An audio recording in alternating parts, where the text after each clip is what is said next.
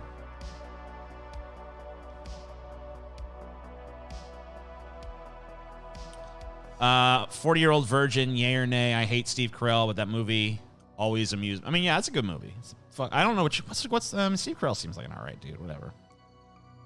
Plot twist. Turn this into a cooking with TJ stream. I mean, there's literally there's no way to cook something right here in front of this. I would have to start like a whole other stream and on my phone and then capture the thing on here and then go cook something. And I don't even have anything to cook right now. Like I don't even have like my kitchen. I'm like pretty low on ingredients for cooking. We actually need to do a store trip like pretty soon to like get more stuff. So, yeah.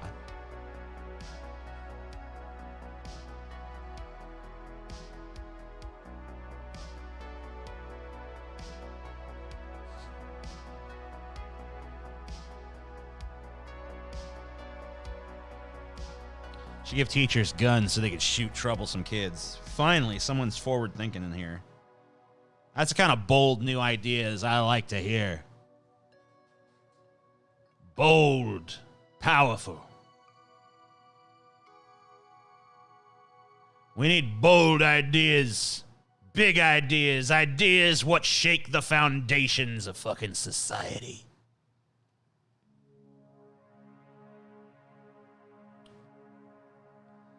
Yeah, marjoram is a fucking legit Italian fucking spice, bro. I honestly do not even know who fucking Aaron Mate is. The first few times I saw his name, I thought his name was literally Aaron Mate. And then I realized it's not pronounced that way. Maybe I should familiarize myself. Does he have like a show? Does he do a show that I can go watch? Is this it? Is this the Aaron Mate show? He ain't got no views. It's like 2 views a video or something. If this is even it.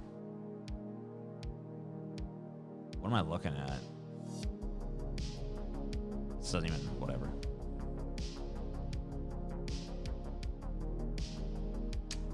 I don't think anyone gives a shit about Aaron Mate beyond this argument. I'm not gonna bother familiarizing myself. I'm just gonna be ignorant. I'm gonna be ignorant. He hosts The Gray Zone. Yeah, it looks pretty gray. All right, is this, I mean, I guess this is it here. Hold up. Let's see. Welcome to Pushback. I'm Aaron Mate. It's been 2 Oh, years. it's Mate. I was still saying it wrong. I was saying Mate. Okay. Years since the OPCW's cover-up of a Syria chemical weapons investigation was exposed. This was when leaked documents showed that the OPCW's own investigators found no evidence of a chemical weapons attack in the Syrian town of Douma in April 2018.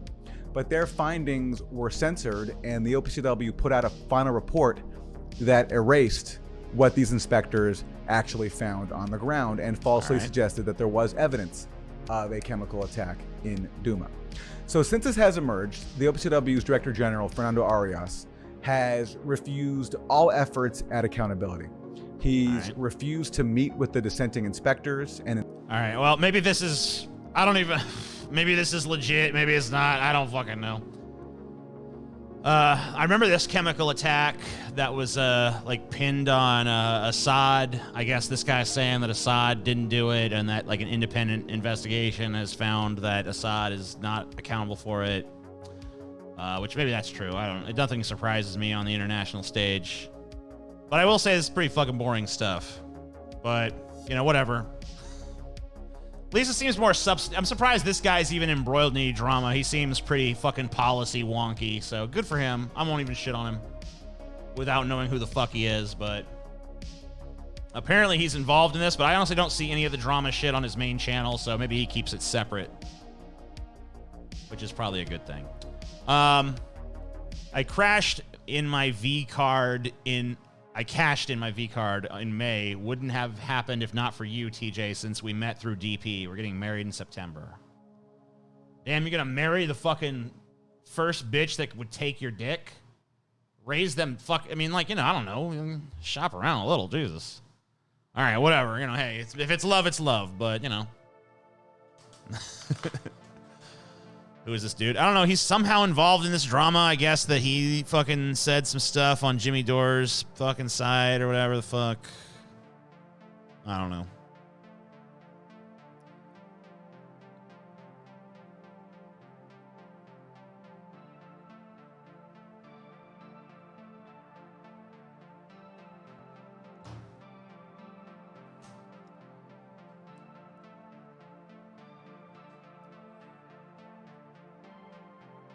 You see Roger Waters calling Anna Kasparian a fucking idiot? I mean, Roger Waters is awesome, so... I've seen people trying to fucking show me, like, dude, Roger Waters said something that you wouldn't like. It's like, I don't care. As far as the Anna Kasparian thing goes, he's right. But, like, I've seen people say, like, he said this and he said that and blah, blah, blah. I don't give a fuck, okay? Motherfucker wrote The Wall. I don't give a shit what he said.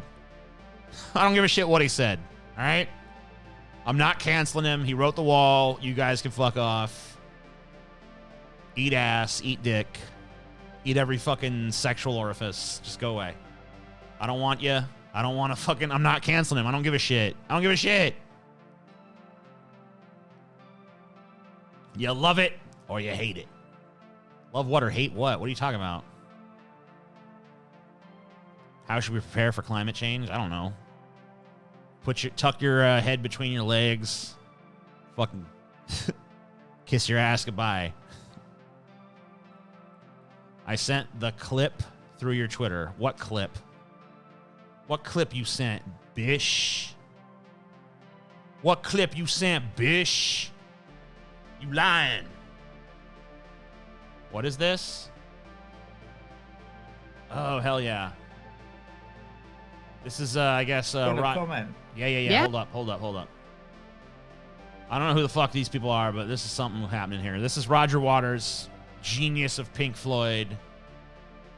Genius behind the best era of Pink Floyd. The fucking shit that gave us Dark Side of the Moon and The Wall and Animals and shit. So, like, really, like, pretty much beyond dispute, in my opinion. I guess there's like, some Syd Barrett fans and whatever. I mean, David Gilmour, I guess, did it all right. But, like, whatever. You know, fuck all that.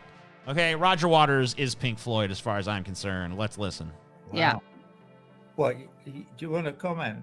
Yeah, of course, sure. What Yeah. a fucking stupid fat prick. As just as long as they're throwing the F word around. I mean, and that woman, I haven't the faintest idea who she is, but she obviously can't read or write. All you have to do is a little bit of research to understand that all the research that has gone into the OPCW debacle and the huge story that is the OPCW, sorry. And the Oh, so this is about the story same that shit we lies were just behind talking about on the that has David been Mate thing, or Aaron Mate, whatever.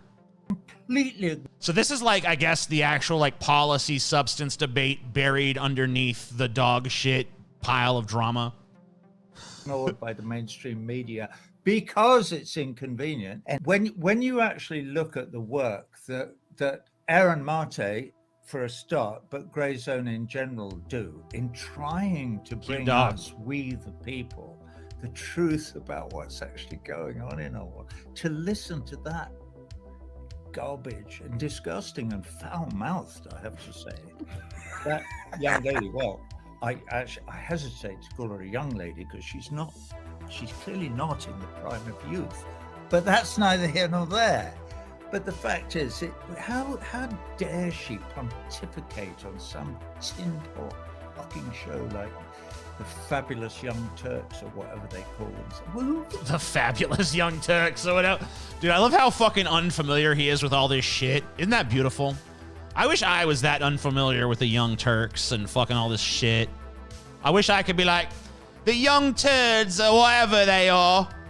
You know, these fucking young turds out there, fucking younging it up with their turds. I personally don't think she looks all that young, to be honest with you. She don't look like she's in the prime of youth no more to me. I just need to become British and old.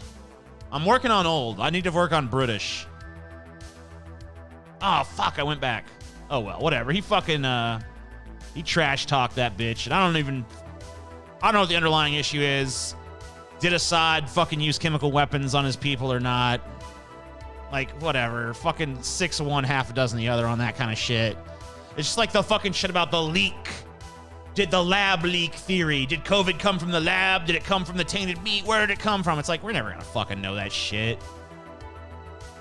So I don't get all bent up about it, but because you and I down here on the fucking ground floor of this shit, we ain't never gonna get no fucking answers to that shit.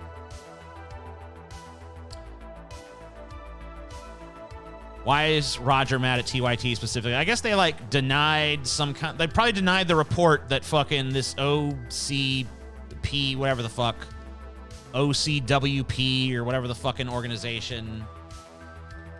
I don't want to fucking, all right. OWCP, Syria.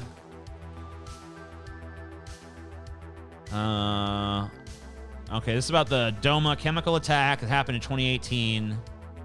Let's see. So there was a report. Okay, blah, blah, blah, blah. Let me see if I can find where they're mentioned here. Control F. OWCP. Where they at? Well, it's cropped up here. Yeah, I know this is the attack we're talking about. Okay. The attack was attributed to these. Okay, so on the 7th of April 2018, a chemical warfare attack was carried out in the Syrian city of Doma. Medics and witnesses reported that it caused the deaths of between 40 and 50 people. You probably remember the story. It was like a big, like, we gotta do something kind of fucking event. And injuries to possibly well over 100. The attack was attributed to the Syrian army, by rebel forces in Doma, and by the United States, the British, and French governments. The Syrian and Russian governments asserted that a widely circulated video allegedly showing the aftermath of the attack was staged. So basically, Jimmy Dore And Aaron Mate, or Mate, or whatever the fuck his name is, and Roger Waters they all believe that the Syrian and Russian governments are telling the truth. That this attack was not them. And that the aftermath that we saw was it's a false flag, basically. And the Young Turks and I don't know who else, just the Young Turks, as far as I know, are taking the line that the United States government, the British and French governments were telling the truth, and this was an attack by the Syrian army. And that's what this, like, buried underneath all of the drama and bullshit, that's what the actual, like, kernel of an actual substance policy argument was about, is that, as far as I could tell. But I wasn't even invested in the argument at that point. I actually didn't even get invested in this argument until the point where Kyle Kalinske addressed it. And then I watched his video, and I was like, okay, it seems like a perfectly reasonable fucking video. And then Jimmy Dore attacked him for it, and that pissed me off. And then to see people that I pal around with siding with Jimmy Dore, attacking Kyle Kalinske over this, fucking ridiculous, especially when Kyle Kalinske is on their side on the actual argument. Like, Kyle Kalinske fucking, I think, is on the side that says that the U.S. and British and French governments are full of shit on this fucking issue. So I think he agrees with them. But because it's not enthusiastic and emphatic enough, and because he refuses to just outright condemn Cenk and Anna, who he works with, who are friends of his, then obviously he's just on their side or whatever the fuck. Because he's not just fucking throwing all in with Jimmy Dore, basically. So that's what they're pissed about, which is just total bullshit. And as far as I'm concerned, I'm a fucking agnostic on shit like this. Because you know what? I wasn't there. I didn't see it. I don't trust the fucking word of any fucking investigation into this fucking matter. Because disinformation comes from all sides when it comes to shit like this. Maybe the United States government's telling the truth. Maybe the Russian government's telling the truth. I don't fucking know. Maybe neither of them are telling the truth. Maybe the truth is something that both of them are mutually covering up together with different lies. Who fucking knows? That's my position. My position is I don't fucking know. And I'm never going to.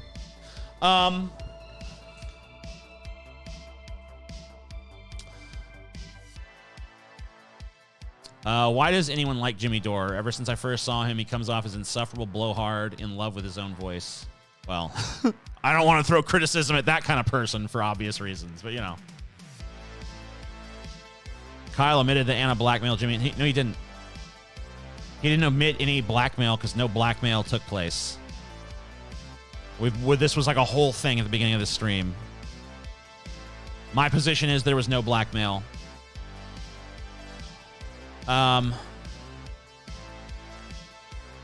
Let's take an RV trip to Duma to find the truth.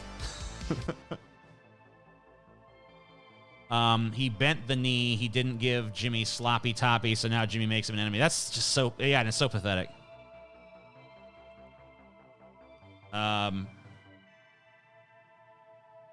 Yeah, I don't think there was blackmail there, personally. I didn't. It wouldn't meet any definition of blackmail that I hold. I don't think any court would recognize it as blackmail either.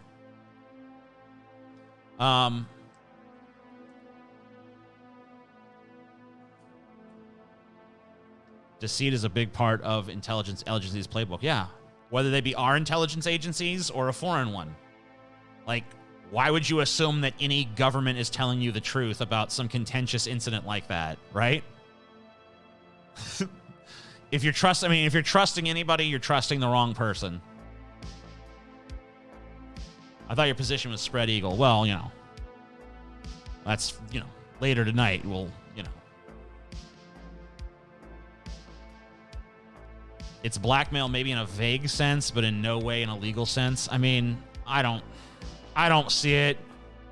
If her intent with that message was to blackmail, then she wasn't very clear about it. If I received that message from her, I wouldn't consider it blackmail. I would just consider it a declaration that she was going to start talking shit about me. Is Paul defending Dore? Oh, yeah, for sure. 100%. I don't know why. Because Paul, I mean, It's so fucking weird because Paul used to be the one that was just like totally against Jimmy Dore, called him the spitting viper, said that anybody who spits on another man is just like automatically a piece of shit in his book. And I kind of defended Jimmy Dore and was a little bit more like forgiving, like, you know, whatever. He's got some good takes here and there and blah, blah, blah, blah. And now it's like Paul has become like a Jimmy Dore lover. And I'm just like, man, Jimmy Dore is a piece of fucking shit. Paul, I mean, like, I've come around to Paul's old way of thinking, but now he's reverted to Jimmy Dore, so right, so good. It's like, why? Basically likes Jimmy because he makes people mad. That's the stupidest reason to like a person possible. That's literally the dumbest fucking, like, anybody, like, what? Anybody can go out and make people mad. All you have to do is go out and say dumb shit 24/7. And you can piss people off. It's not hard, especially in this fucking overly sensitive, snowflakey fucking time. That's like, I voted for Trump logic right there. Voted for Trump because he pisses off the libs. It's like, that's not a good reason for fucking supporting anybody.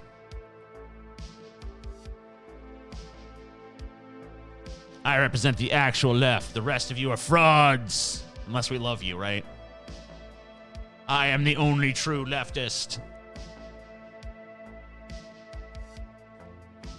Same reason you like Ted Nugent? Yeah, I don't know.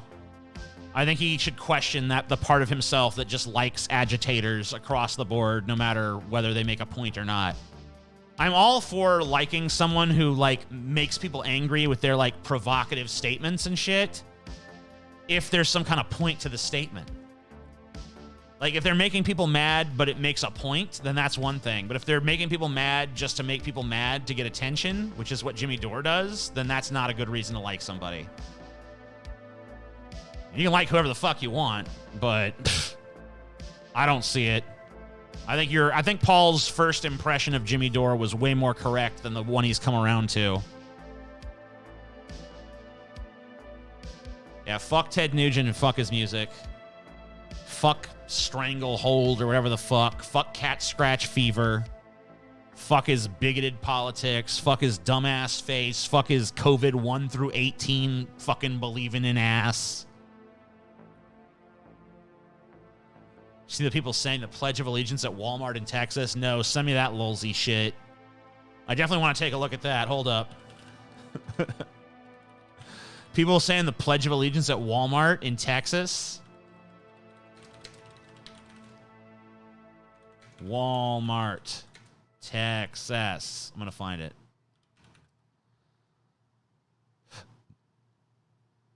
Patriotic or cringe? Oh, they were singing the national anthem. That's not the same thing.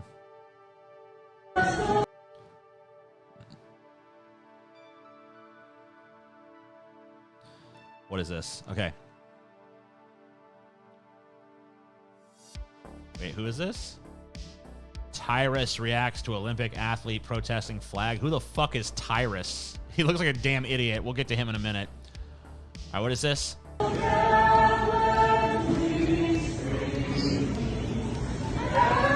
Rockets, red glare, the bombs bursting in air. Oof. All right. Yeah, not even just cringe, but just like mega cringe. Super cringe. Cringe to the 10th degree.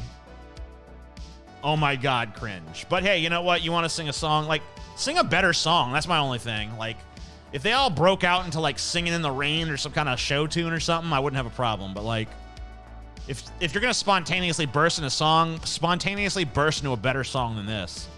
Even if you want a patriotic song, sing America Fuck Yeah from Team America World Police, dude.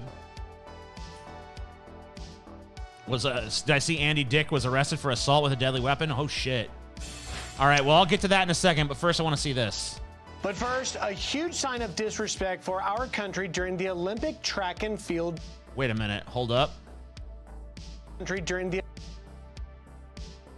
Yeah, it might be a huge disrespect to our country, but dad ass though. I'm sorry, I'm sexually harassing her. Olympic track and field trials. Gwen Berry placed third in the hammer throw yesterday. And as the national anthem began to play with the winners at the podium, Berry turned away from the flag so she was facing the stands. Then, toward the end of the anthem, she pulled up a black t-shirt with the words activist athlete on the front and covered her head. Berry saying, quote, "I feel like it was a setup and they did it on purpose. I was pissed, to be honest. They had enough opportunities to play the national anthem before we got up there. It was real disrespectful." Now, according to the Associated Press, the national anthem has been played every night for the past week at the track and field trials, but the anthem is not played during medal ceremonies like it is during the Olympics. A USA track and field spokeswoman saying, quote, Hey, Squeaks. Bring Squeaks here. Squeaks wants to be a star. He wants to at least say hello, doesn't he? Hello, Squeaks. No. You gotta look at the camera. Camera's over there, Squeaks. Camera's your friend. Camera. Gotta look at the camera, buddy. Yeah, there you go. Yeah, good boy. Make your famous squeak. Squeak. You gotta squeak, Squeak. You wanna squeak? Wanna squeak at the squeak, you people? No? No. I believe that the following to be true universally. Everyone likes at least one trashy reality show. Mine's Below Deck. What's yours? I don't know if it's all that trashy, but for a while I was kind of into Forged in Fire, the knife-making competition show. I guess it's a sword-making competition show as well. Hey, cool. I like it. You want to show it off? Okay, gotcha. Chelsea's fucking little pot, man. Here you go, baby. It's a blue sky with lots of puffy white clouds.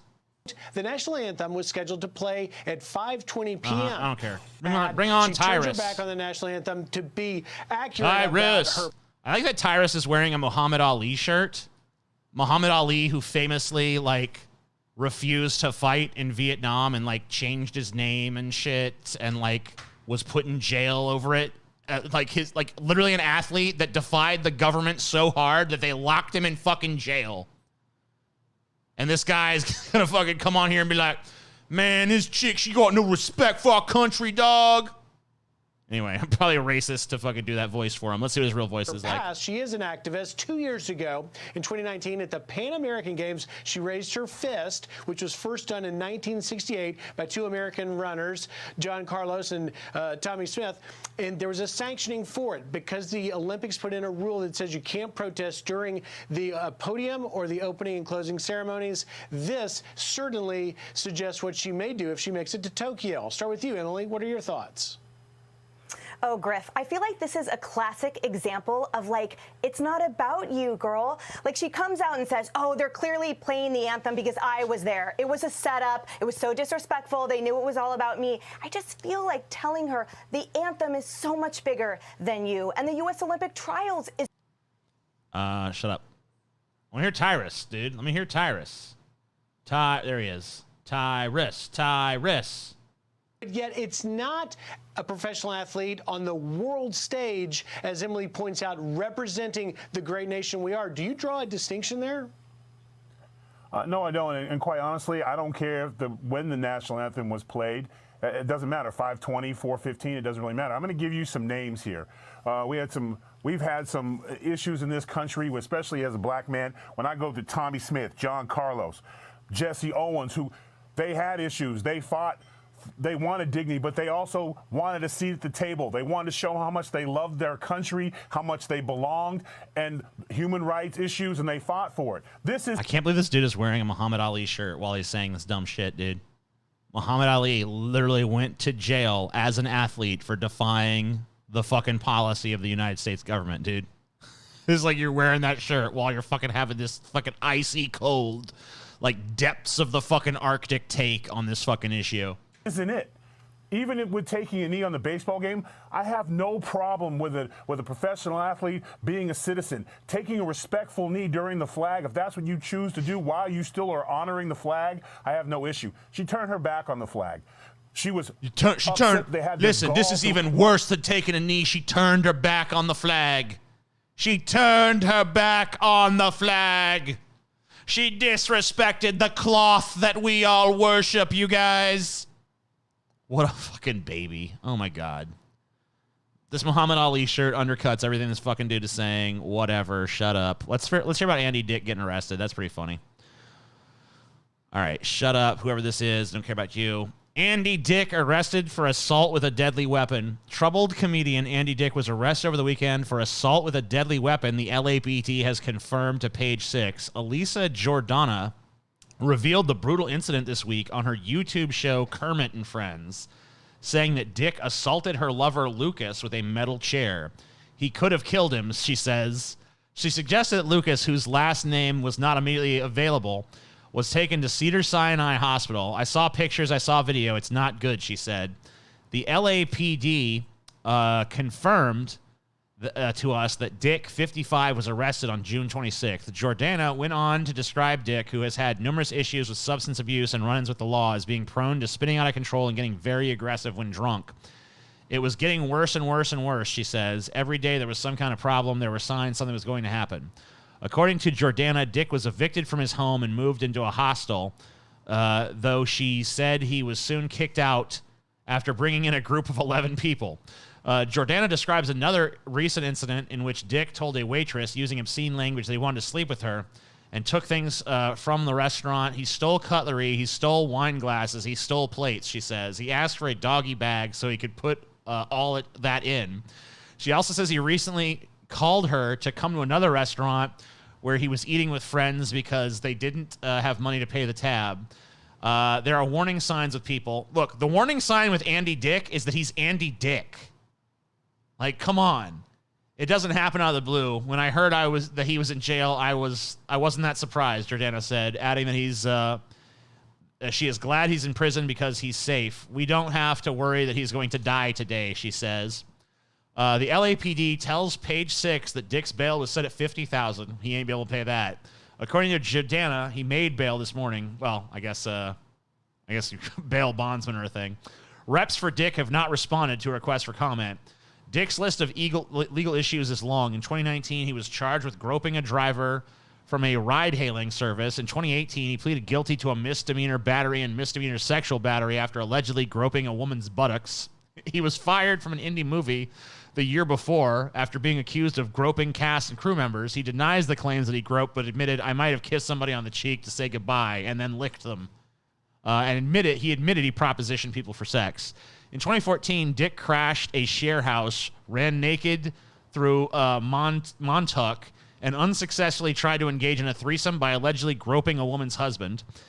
He recently launched a podcast called Addicted to Love, in which he was planning to talk with doctors, therapists, spiritual leaders, and recovery specialists to get him on the right path. Oh, Andy Dick. Oh, man, I can't help but love Andy Dick, you guys. I can't help but love him. I'm sorry. I know that he's a problematic person. I know that he's got a lot of issues. I know that he's made some mistakes and continues to. But goddamn, I love Andy Dick, you guys. I cannot help but love fucking stupid-ass Andy Dick out there wilding for the rest of us in this fucking tame-ass time that we all live in. This lame, tame, plain Jane time we live in. It needs a fucking provocateur of that Andy Dick magnitude to go out there and wild for the rest of us. He groped everyone. He fucking hit a man with a steel chair. He's in jail. He's on drugs. He's doing a podcast about recovery, and then he beats a man half to death and goes to jail. It's like, all right. How do you know? I mean, like, Andy, like, we need to get Andy Dick fucking, we need to get him some money, you guys. I think we need to start the Andy Dick Fund. You want a reality show idea? Here's a reality show idea. Scrape together $10 million. Give it to Andy Dick and just film what happens. That's what you got to do. Just give Andy Dick $10 million and film the results, and I guarantee you will have the best fucking show you've ever seen in your life. The only fucking stipulation is that, he can't be arrested for anything he does on the show till the very end. He kills somebody, whatever. We'll get him for it at the end. He'll pay for his crimes once the show is over. Once that $10 million runs down to zero, which will take probably about 3 months, and you probably have like 5 seasons of the show, and you just kind of slow release the Andy Dick show over the course of like 5 or 6 years while he's in jail, and then once we've run out of seasons, let him out of jail, give him $10 million more, or hey, up the ante, go up to 20, 30 million, do it all again. You know what else you do to fucking make Andy Dick even more ballsy is fucking hire fucking goons to fucking protect Andy Dick so that he can get away with shit that he normally couldn't even, you know? It's not even an idiot abroad. It's a psychopath abroad. The death toll will be monumental, but the ratings will be sky high.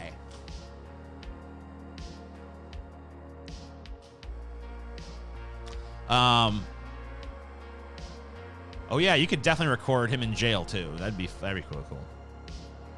Be a snuff film because he would overdose on coke or something. I mean, I don't think Andy Dick is capable of overdosing on a drug. I mean, if it was going to happen, it would have happened already. He's one of those drug invincible guys, okay? We should call it Dicking Around. Yeah. That's actually the perfect title. Or we can call it like You Don't Know Dick or something. It definitely has to be a dick pun.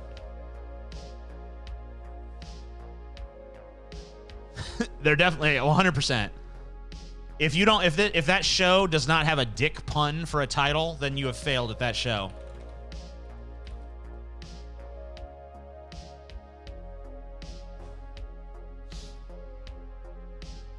George Carlin vibes from this show idea. Hell yeah, dude. Well, look, we don't need to cover any legal stuff. We just need to have an arrangement with the United States government beforehand. Like, look, Andy Dick will pay for his crimes at the end of his binge. You know? Whatever Andy Dick does, he will pay for his crimes at the end. But the camera crew is not liable. The people for giving him the money to do his crimes are not liable. He's liable for his own actions. But we're going to fucking film everything he does. You know? And it's going to be great. Just call it Dick. Yeah, maybe you're right.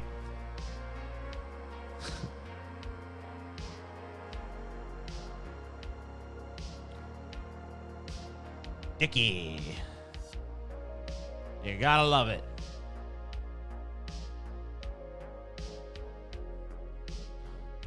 A Dick Abroad.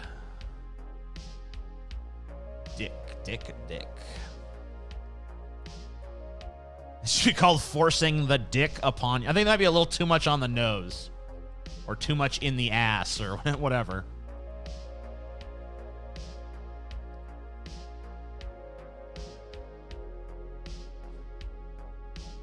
When you rock back and forth, is that stimming for you? Hold on, I need to look up what stimming means before I answer that.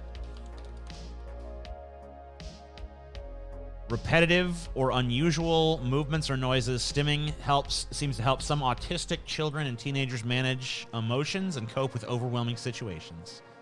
Maybe. I don't know. I feel like I just have a lot of nervous energy, and so it comes out in different ways. TJ, those freaks was right when they said you was dead. What? What you said to me, bitch? What you said? What you said, motherfucker? You crazy. All right, I need to piss, so I'm going to fucking hand over hosting duties to Paul while I do that. Say something, Paul. Unbelievable, bro. But you want to act like that there's go. nothing wrong with that shit. You want to act like that you as a person. Paul gets his say now. Okay. Fair ball, yo. Fair ball. Hey, maybe you're slaying puss with mom and dad downstairs. I don't fucking know, bro. Maybe you're 30 and slaying puss with mom and dad sleeping right next door, dude. Having to be all fucking quiet. Psh. Bro, if you are, I stand corrected. The exception that proves the rule.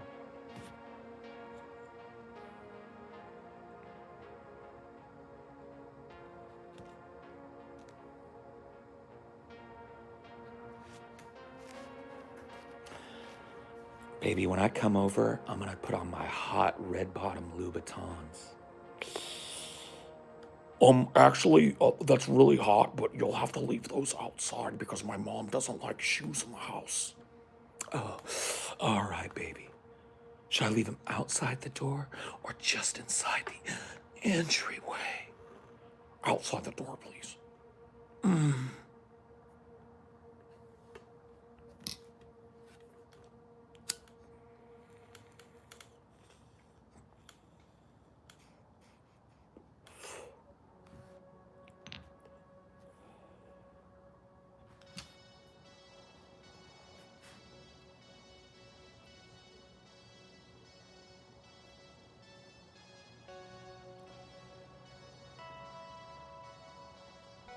I had my own floor downstairs when I lived with my parents. It never was a problem. I wasn't 30 though, moved out when you were 16. Yeah, that's kind of the point, bro. I kind of had the same setup at my dad's house from 16 to about 18. I had the only downstairs bedroom in a small split level house. And it was like a converted den, so it was big too. My friends could literally come in through my window. I just took the screen off my window, and when my friends would come, they'd rap on the window, and I'd just open it, and they'd come in. We'd smoke weed. Nobody cared. It was nice. But, yeah. Wouldn't have been so nice having to sneak your girl through the window at 30, you know. Probably not a lot of women that age looking to fucking sneak through mama and dada's window. But hey, maybe I'm wrong, bro. I could be wrong. Piss him right off.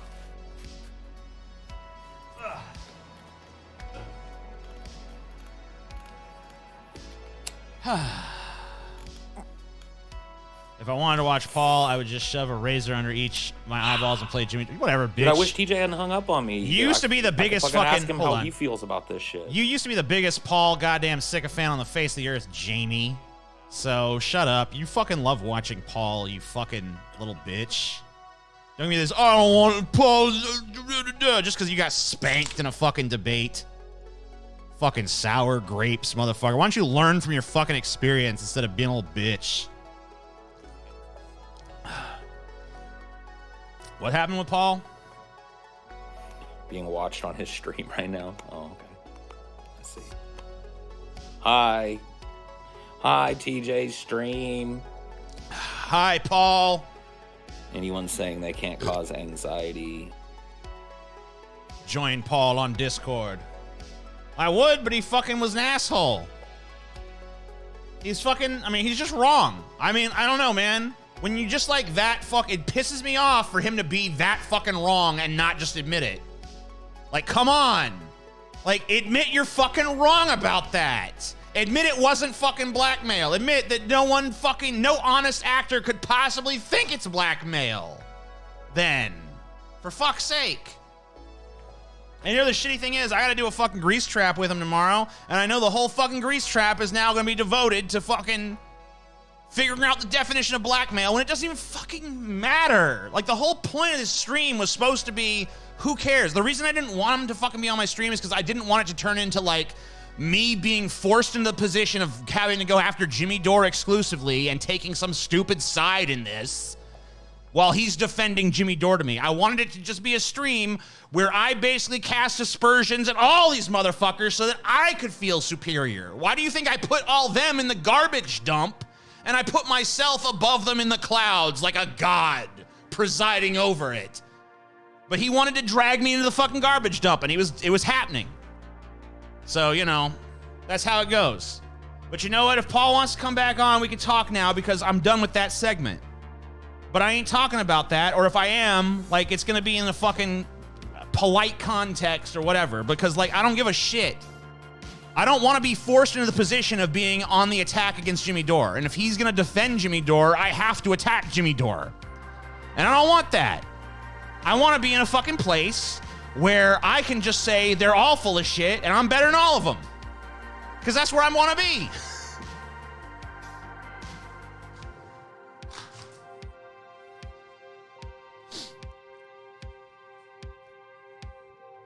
Debate Paul on what? The definition of blackmail? You know what? We can call a fucking lawyer on this. We can get a fucking lawyer to look at the fucking be like, here's the context, here's what happened. Is this blackmail or not? They could tell us outright. Does this fucking meet the legal definition for fucking blackmail or whatever? You threw a tantrum on Paul. Hey, hey. Did anyone ask your fucking opinion, bitch? Get out of here. Piss off. I don't need you fucking telling me what I said or what I did. I was here. I know what I fucking did, bitch.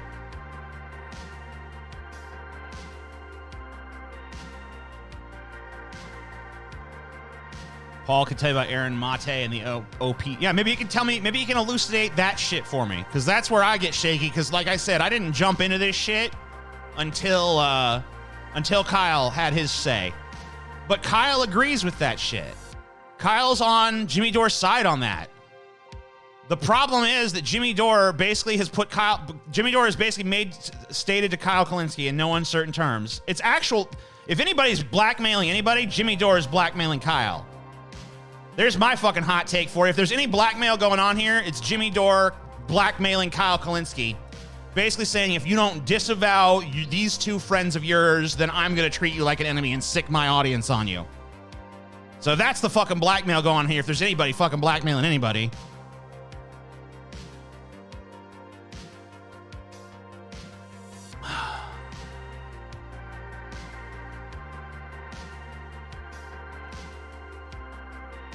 Why do you get so hested over this? What the fuck does hested mean? Why are you gonna use some dumb fucking word? Hold on. Hested. Now I gotta look something up. Made warm or hot. No, that's heated. Oh, you meant to say heated, didn't you? You just typed it. Okay, it was a typo. Heated. Okay, gotcha. There ain't no fucking hested, okay? Gotcha. Yeah. I get it now. I get it. I typed tested in and it was like, you mean heated? I'm like, oh, okay. Because those are right next to each other on the little keyboard. I see it now. I get it. I'm following the plot. Don't you fret. Whenever Paul is done with his stream, he can come back on here and we can talk about it. Because you know what? I just didn't want him to interrupt what I came here to do, which was say I'm better than everybody else and just fucking be like, Jimmy Dore sucks, Kyle sucks, all these people suck. Although I like Kyle, and I like Vosh all right, too.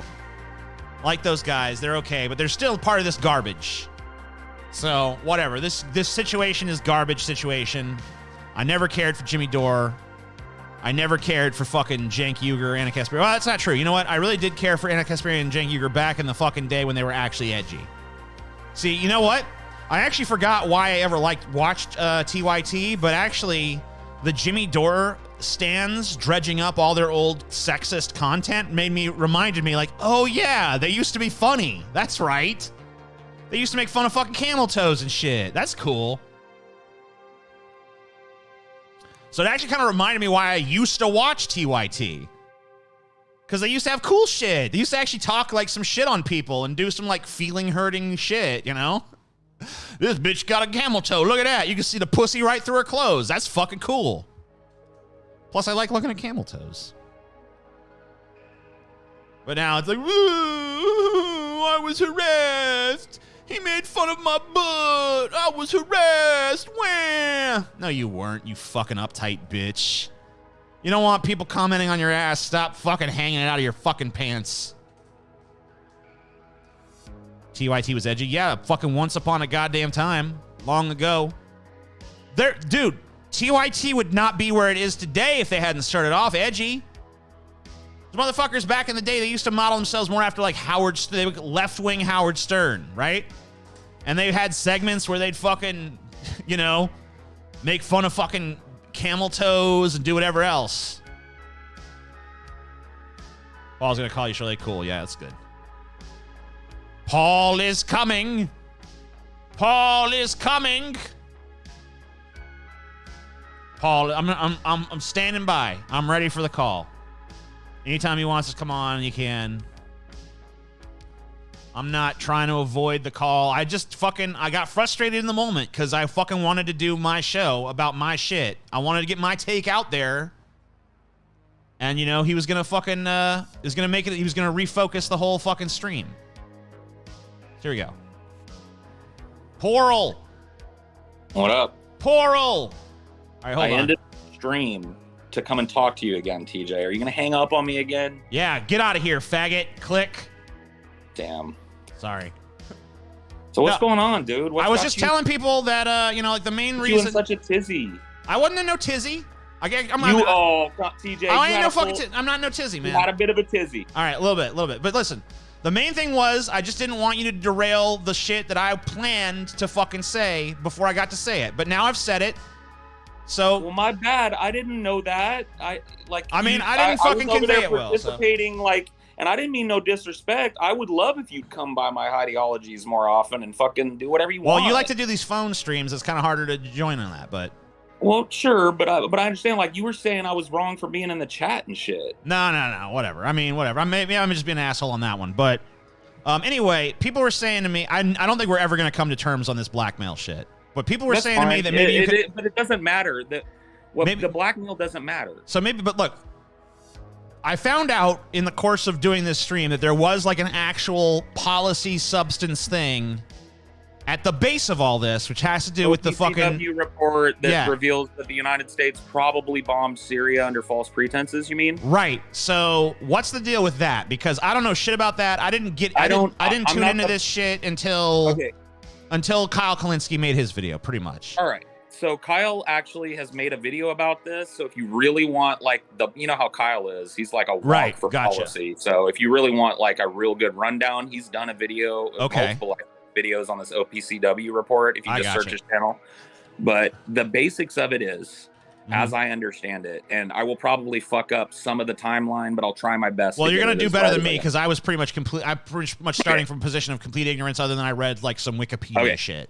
So there was an attack on civilians in a town in Syria called Douma. You probably don't remember it. I do remember it because there was a big deal made about it at the time. It was like they're bombing civilians. It was a pretext for like we need to maybe do something. Well, so at the time, the American line was Assad used chemical weapons against his own people.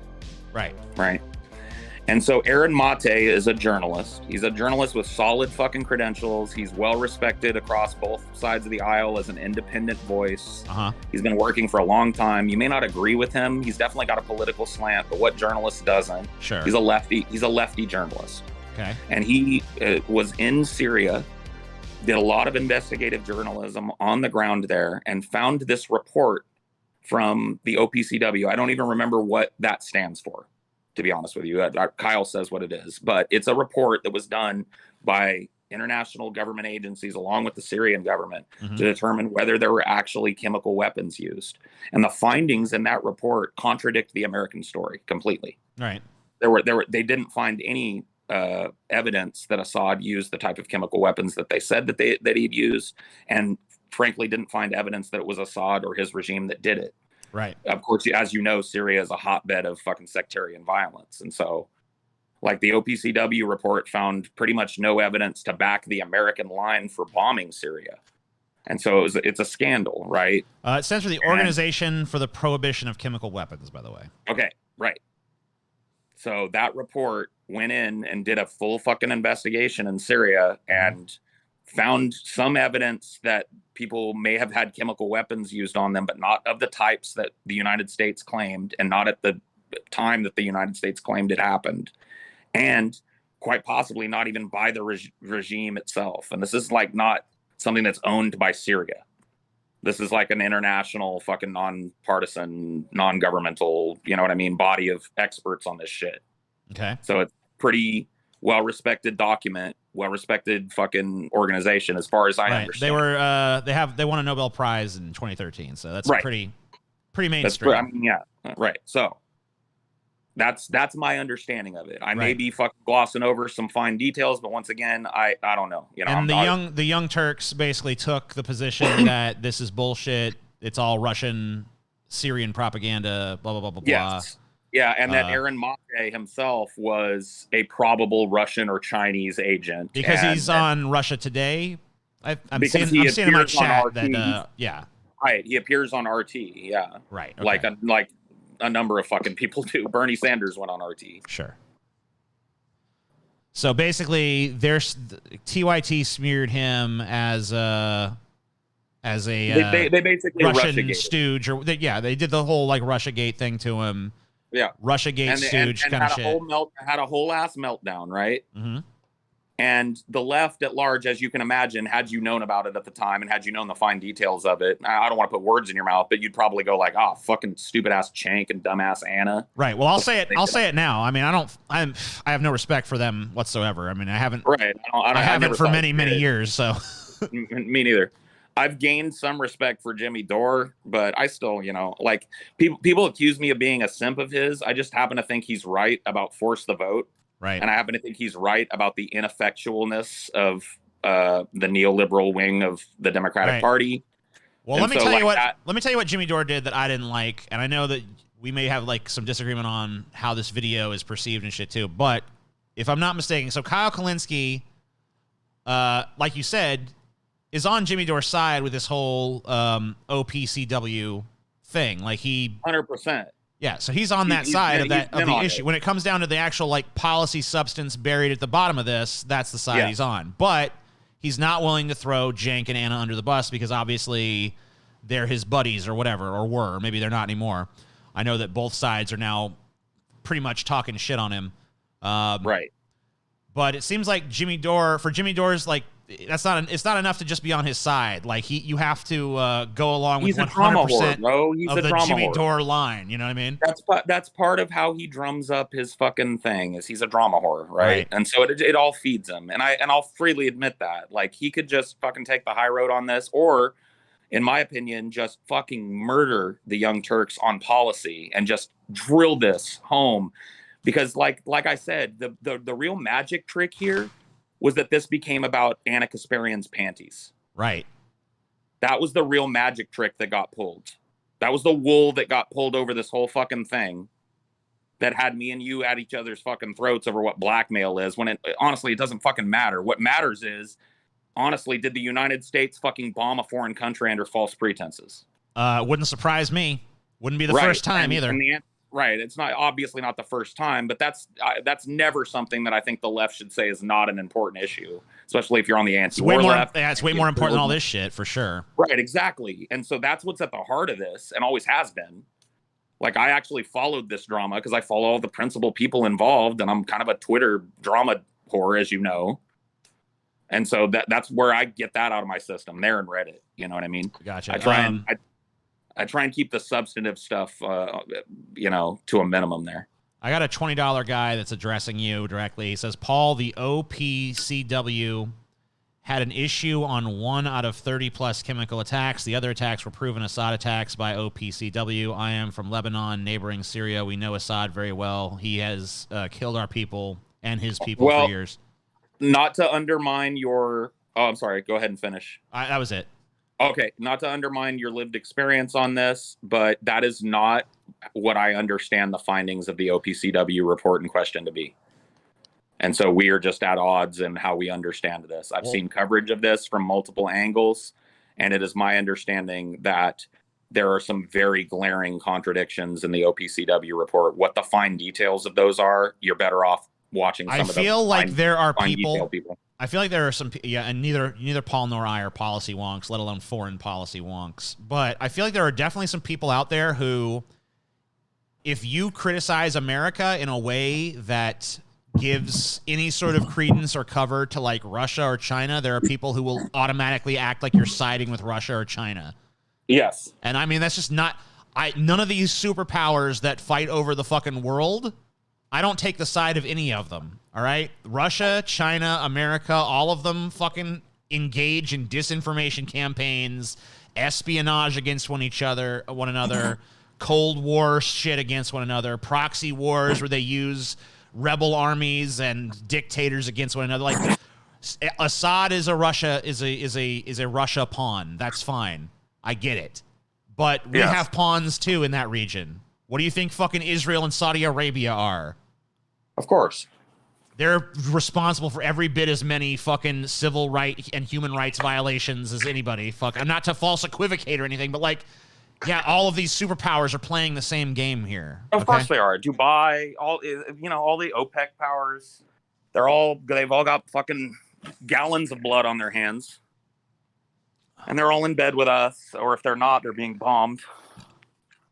Right. So I mean, like, it's all fucked up, and I mean, like, this is obviously at the root of this shit more than fucking any drama shit. And that's kind of the point I wanted to make on this stream is just like, why are we fucking down in this fucking like, if it was, look, I understand drama, and I understand that sometimes we're going to fucking get in drama shit, and that's going to happen, but, like, it's been literally fucking week upon week I've had to hear about this shit.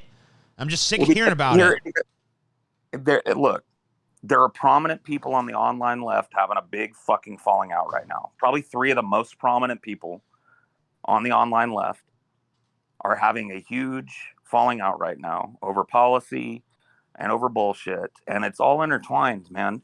Like okay, so let's set aside the blackmail shit. We're not going to agree on that. Okay. But the drama matters, because what the Young Turks did was doubly bad. So they undermined not only a credentialed leftist journalist who's raising very real questions about United States policy, and also undermined every woman who has ever gone through a fucking sexual assault or pervasive sexual harassment by glibly and cynically me-tooing or attempting, because they didn't succeed, obviously. Doors just steamrolled over it. But attempting to fucking use that to silence a person. That's not just drama, bro. That's one of the biggest leftists on YouTube cynically using one of the tools of oppressed people to have their voices heard to try and silence a critic. Like, I don't care what you think about Jimmy Dore. You might hate him with every fucking fiber of your goddamn being. I'm fine with that. But he's got a right to say what he says. I would never deny his right to say he what wouldn't, he wants. but like, if this had worked. And in fact, I don't know if you were here earlier, but Jamie was in here trying to be like, he needs to be deplatformed and all this shit. I was like, fuck that. That's a bunch of bullshit. I don't subscribe to that shit even a little bit. I wouldn't even care. I even said, like, even if he did sexually harass her, I wouldn't be in favor of him being deplatformed. Of course not, but he didn't. But I have not heard anything that rises to my personal definition of sexual harassment. If you want to have a different one, that's fine. Words have different meanings to different people, but. And that's my take on it. My take on it is this. If there was a pervasive pattern of sexual harassment at that show. Then Cenk is also accountable at that point, right? Well, Cenk is 100% accountable. He's the boss. It was his environment. Right. And there's multiple videos of him engaging in the same kind of behavior that he's now decrying. So as a part of entertainment, by the way. Right. Look, if I'm ever, you and I used to work in the same studio space. If you came in and your ass came bobbling out of your pants, I'd make fun of you for it a little bit. Oh my fucking God, you know what I mean? Like, it's not a big deal. Live on the show for 2 weeks about it. Yeah, there'd be like memes. Would post everything. Media that and I would be fine with it, because it's fucking ridiculous that my ass would come bobbling out at work. You know what I mean? Someone asked me, what are my issues with Jake and Hannah? Sorry if you mentioned already. We haven't mentioned them at all in this stream. I don't know what that has to do with anything, but you gave me $5, so at least say, like, I don't, off the top of my head, I can't really think of any issues I have. Paul, you have any issues? I mean, yeah. Like what? Kinda. I really don't, not so much with Hannah, but Jake is a fucking soy boy. I'm sorry, dude. I'm sorry to fucking co-opt a term from the alt-right, but dude, if ever there was a soy boy, it's fucking Jake, bro. Oh, no. Well, Paul said it, not me. Whatever, you can account for that. What said it, and I'll stand on principle, man. What makes him the ultimate soy boy from your vantage point? Who reminds me of right now, dude? He's got, like, I don't know if you follow him on Twitter or anything. Maybe. He's got this girl, and I'm not saying, like, whatever. It is what it is. He's got this lady that he's with, right? I think they're married. Sarah, or I think, yeah. Or Sarah, whoever, right?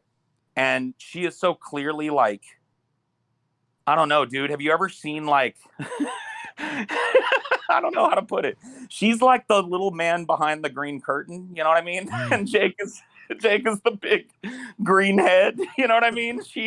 I could just see her doing it in public, like guiding his positions on things. And I don't think if he disagreed with her that it would bode well for his fucking marriage. You know what I mean? And so that plus his pink faux hawk that he wears. I don't think he has that. Does he still have that? I think he does. And if he doesn't, I will always picture him with it from now on. That's the problem with it, that he wore it for so long that To me, he's a dude with a pink faux hawk taking cues from his wife. He reminds me of Steve Shives, bro. Like a way more self-aware Steve Shives. You remember how Steve Shives was just he was absolutely being domed by his wife publicly. And like I think that Jake is in a similar situation, but it's much more like covert and subtle. But I think that those are the rules of the game right there, dude. Damn. I think she has instituted his wokery. And if she woke up tomorrow and decided that wokery was bullshit, Jake would be fucking on the alt-right in a second. she converted or something. Shave that fucking pink mohawk and get a fucking tap out tee and a MAGA hat and start making fucking MAGA memes, dude. Damn. In a heartbeat. I just believe that. Maybe I'm wrong about that, bro, but I don't know. That's I have to make assumptions about people. Which Jake? We're talking about Jake from Hannah and Jake. Go check it out if you want. It's their channel is easy to find. Just type Hannah and Jake in the YouTube search bar. You can see exactly who Paul's talking about. To be fair, he actually moved her to the left. I mean, hey, whatever. Who's this Jake? I explained it already. I already explained it. Who did not see Steve's divorce coming? I mean, whatever. I probably. Paul. I mean, only like a Mack truck in broad daylight on a flat stretch of fucking brightly lit road, you know? I assume that he capitulated enough that she would do it. No man can be under that, dude, under the thumb that long, bro. There was too much fucking testosterone still popping under the skin. There was still a pair of balls in his sack, and eventually he just reached his limit, dude. Yeah, I mean, Chelsea says, I mean, she hasn't been mean to me personally, but she's talked shit about TJ, and I saw her tweets to other people, and she seemed pretty mean. Yeah. I forget Sarah. Oh. Yeah, I forget what shit she talked on me, but I know she has talked a little shit. No, she's a douchebag on Twitter. I agree with that, Chelsea on that. That so am I. So yeah, I can't be like, well, be nice on Twitter like me. Yeah. Actual Jake, that's the one. Yeah. That's the solo channel. I could not fucking remember. I know he dresses like a man. Corn on the cob or something. LMAO, the super chat. Paul, this is from Jimmy Dore. Paul, force the unban or you are a fraud. I don't know what force the unban. Huh? Yeah. Say what, Jimmy Dore? Jimmy Dore wants you to force the unban, dude. I banned him? Jimmy, I'm sorry. I'll unban you, Jimmy. Just kidding. I do have. There is a fake Jimmy Dore that comes. I mean, he claims he's the real one, but he's not the real one, bro. There's no way. Jimmy Dore does follow me though. Does he follow you? I do not think so. I simped him hard enough that now I got a follow off of it. Yeah, you and I used to have very opposite opinion. Like, I used to be a little bit more forgiving of him. I never really liked him, but I was a little bit nicer about him. And you used to be more like, he's a snake. He calls him the spitting viper and shit. Right? Yeah, I mean, there is a part of me that still will forever hate Jimmy Dore for that, because I do think that's just a bitch-made thing to do. Like, you don't walk up. I mean, whatever. I mean, it's not the end of the goddamn fucking world, but it definitely doesn't make me think highly of him or whatever. You know what I mean? Yeah. So yeah, I still stand firm that was a bitch maneuver, but I mean, that doesn't mean that he's not right on policy. And I tend to agree with him on a lot of policy. Yeah. I mean, the Syria thing seems pretty reasonable. I don't have any trouble believing that the United States would, Interestingly enough, and let me ask you this. Do you think that there is a schism being forced because people are being forced to dunk on Jimmy Dore, but a lot of these people are like people who follow and really respect Kyle, and Kyle has now loudly stated that he agrees with like 98% of everything Jimmy Dore says, like policy-wise. And so, like, how are you going to shit on Jimmy Dore and call him a fucking fake leftist and a fake populist and all this shit, but not, it just seems like a personality conflict more than actual policy conflict, which makes me feel like it's bullshit, which puts me in the position of, like, why is Vosh wrapped up in this? That's the big question mark that fucking hangs over my fucking head. I think that it's like, That's basically, that to me just comes across like, I got to figure out some way that I can fucking get into this because everyone's talking about this. Which is bullshit because there's dude is meteoric right now. He could talk about anything else and it'd be fine. Yeah, but he's meteoric because he fucking zeroes in on these super popular kind of like, everyone's talking about this, I better talk about this kind of thing. And you know that he has a giant hate boner for fucking Jimmy Dore, so. Well, yeah, because Jimmy Dore is his ideological opponent, like politically speaking, right? Like, Vosh did not support Force the Vote, found it to be performative. Jimmy Dore was the biggest proponent of Force the Vote, right? Vosh thinks that the squad can be salvaged or thinks that they're doing a good job. Jimmy Dore thinks that they've done functionally nothing. You know what I mean? Vosh is way quicker to kind of like defend Biden even when he deserves it. And Jimmy Dore is just kind of a fuck him. Even when he does good, he's a piece of shit, no quarter kind of guy. Right. You know, so they're on different sides of the coin. But it just seems kind of like desperate on the part of Vosh to try and fucking insert him into a drama that he has no place in. Like Vosh never talked about the OPCW report to my knowledge prior to it being blown up by this. I mean, who knows? Because there's 5 or 6 hour streams every day for fucking months on end. So, you know, yeah, true. It's kind of hard to fucking parse through all that shit. I don't know where he would fall on that one.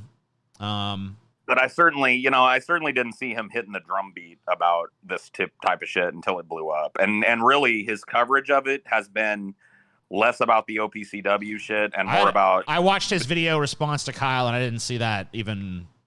I didn't even see that. It wasn't even mentioned. It was all about Anna Kasparian's butt crack coming out. Right. And I feel like, once again, it's very fucking along tribal lines on this stuff. Like, I really don't feel. I feel like if this same story was floating around about David Pakman fucking commenting about that, like if he said the exact same nice news skirt or whatever, and some right-wingers were trying to cancel him over it or something, I think all these people that are like trying to cancel Jimmy Dore for it would be on the opposite fucking end of it. Well, that's what I hate about it. That's why I end up agitating, I guess, for Jimmy Dore more often than not, because I find the people that are criticizing him, especially from the left, to be some of the most disingenuous fucks on the planet. They will literally make the same arguments as him and then somehow spin it that he's making those arguments for the wrong reason or some shit, because they don't like his tone, they don't like his presentation, and they don't like the fact that he doesn't fucking back down from his shit. Like, he takes a stand and he goes for it. You know what I mean? And people like that's always going to earn you enemies, you know? So however you feel about dude. Vosh has a much longer video on his second channel where he covers the OPCW report in relation to the TYT drama. What is his takeaway from that? Oh yeah, I don't remember. I'm asking the guy that just said that in the chat. This Psycho Morian, because obviously Vosh has too much content. I don't have time to watch everything Vosh does. I certainly don't. No, I don't even have time to perform all the things that I do. You know what I mean? Right. So yeah, I mean, you know.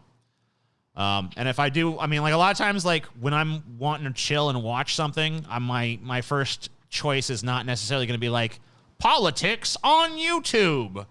Oh yeah, no. I'm probably going to watch like a fucking 70s or 80s fucking cheesy ass horror movie. So I agree.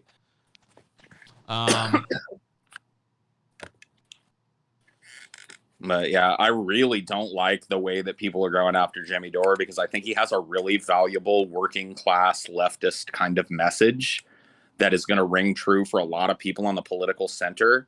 And I really think that this kind of like, I don't even know what to call it, anarcho-Bidenist meme I feel like though that he's like really an asshole though. Like to the point. Yeah. I think he's an asshole in ways that are, but like, I feel like he's got a real, like, if you ain't with me, you're against me side, where like, even if you substantively agree with him on the issues like Kyle Kalinske does, it's not enough for him. Like, you have to like, right, but you gotta suck his cock or he doesn't like you, you know? Contextualize this for me. Yeah. All right. Let's say that somebody did what was done to Jimmy to you. Right. Right. Try to fake me to you because you were criticizing them. Right. how likely are you to be charitable to that person going forward if they're not even willing to fucking apologize to you and continue to double and triple down? I wouldn't be charitable to them, but if someone else was like trying to like stay on everyone's good side and be neutral, I would probably respect that. Right, but the problem is that in being neutral, Kyle was like kind of neglecting the OPCW shit and the smearing of Aaron Mate, which is a big deal. Like, a fucking journalist that goes and digs up a legitimately good story and reveals it to people shouldn't be smeared. I mean, we've got precedent for that, right? Julian Assange, fucking, you know, the list goes on, dude. Whistleblowers all over the world are under attack. So Darth myself just gave $10 and says it's actually euros or something. I'm just gonna always say bucks though. Sorry, everybody. I think it's reasonable to at least question Door's leftism when 99% of his content for the last year is crapping on the left and not touching any of the endless shenanigans of the right. Because the left's been in power. The left was ascendant, and the left has done jack shit. What are we supposed to do? Suck their dicks and fight the like shadowbox Trump for 4 years? Well, the libs are in power. I wouldn't necessarily say the left is in power. That's what I mean. I gotta piss. I'll be right back. Left in the United States. Oh, right. I got you. Well, it's obviously in the YouTube space, there's more of a differentiation made there than there is in like mainstream political spaces. But I'll be right back. Right. Yeah. And like, dude, you know, while TJ's gone, I'll fucking expound on that further, bro. Honestly, there is no reason whatsoever for anybody to be simping for the neolibs right now. They've failed. The midterms are going to be a fucking nightmare.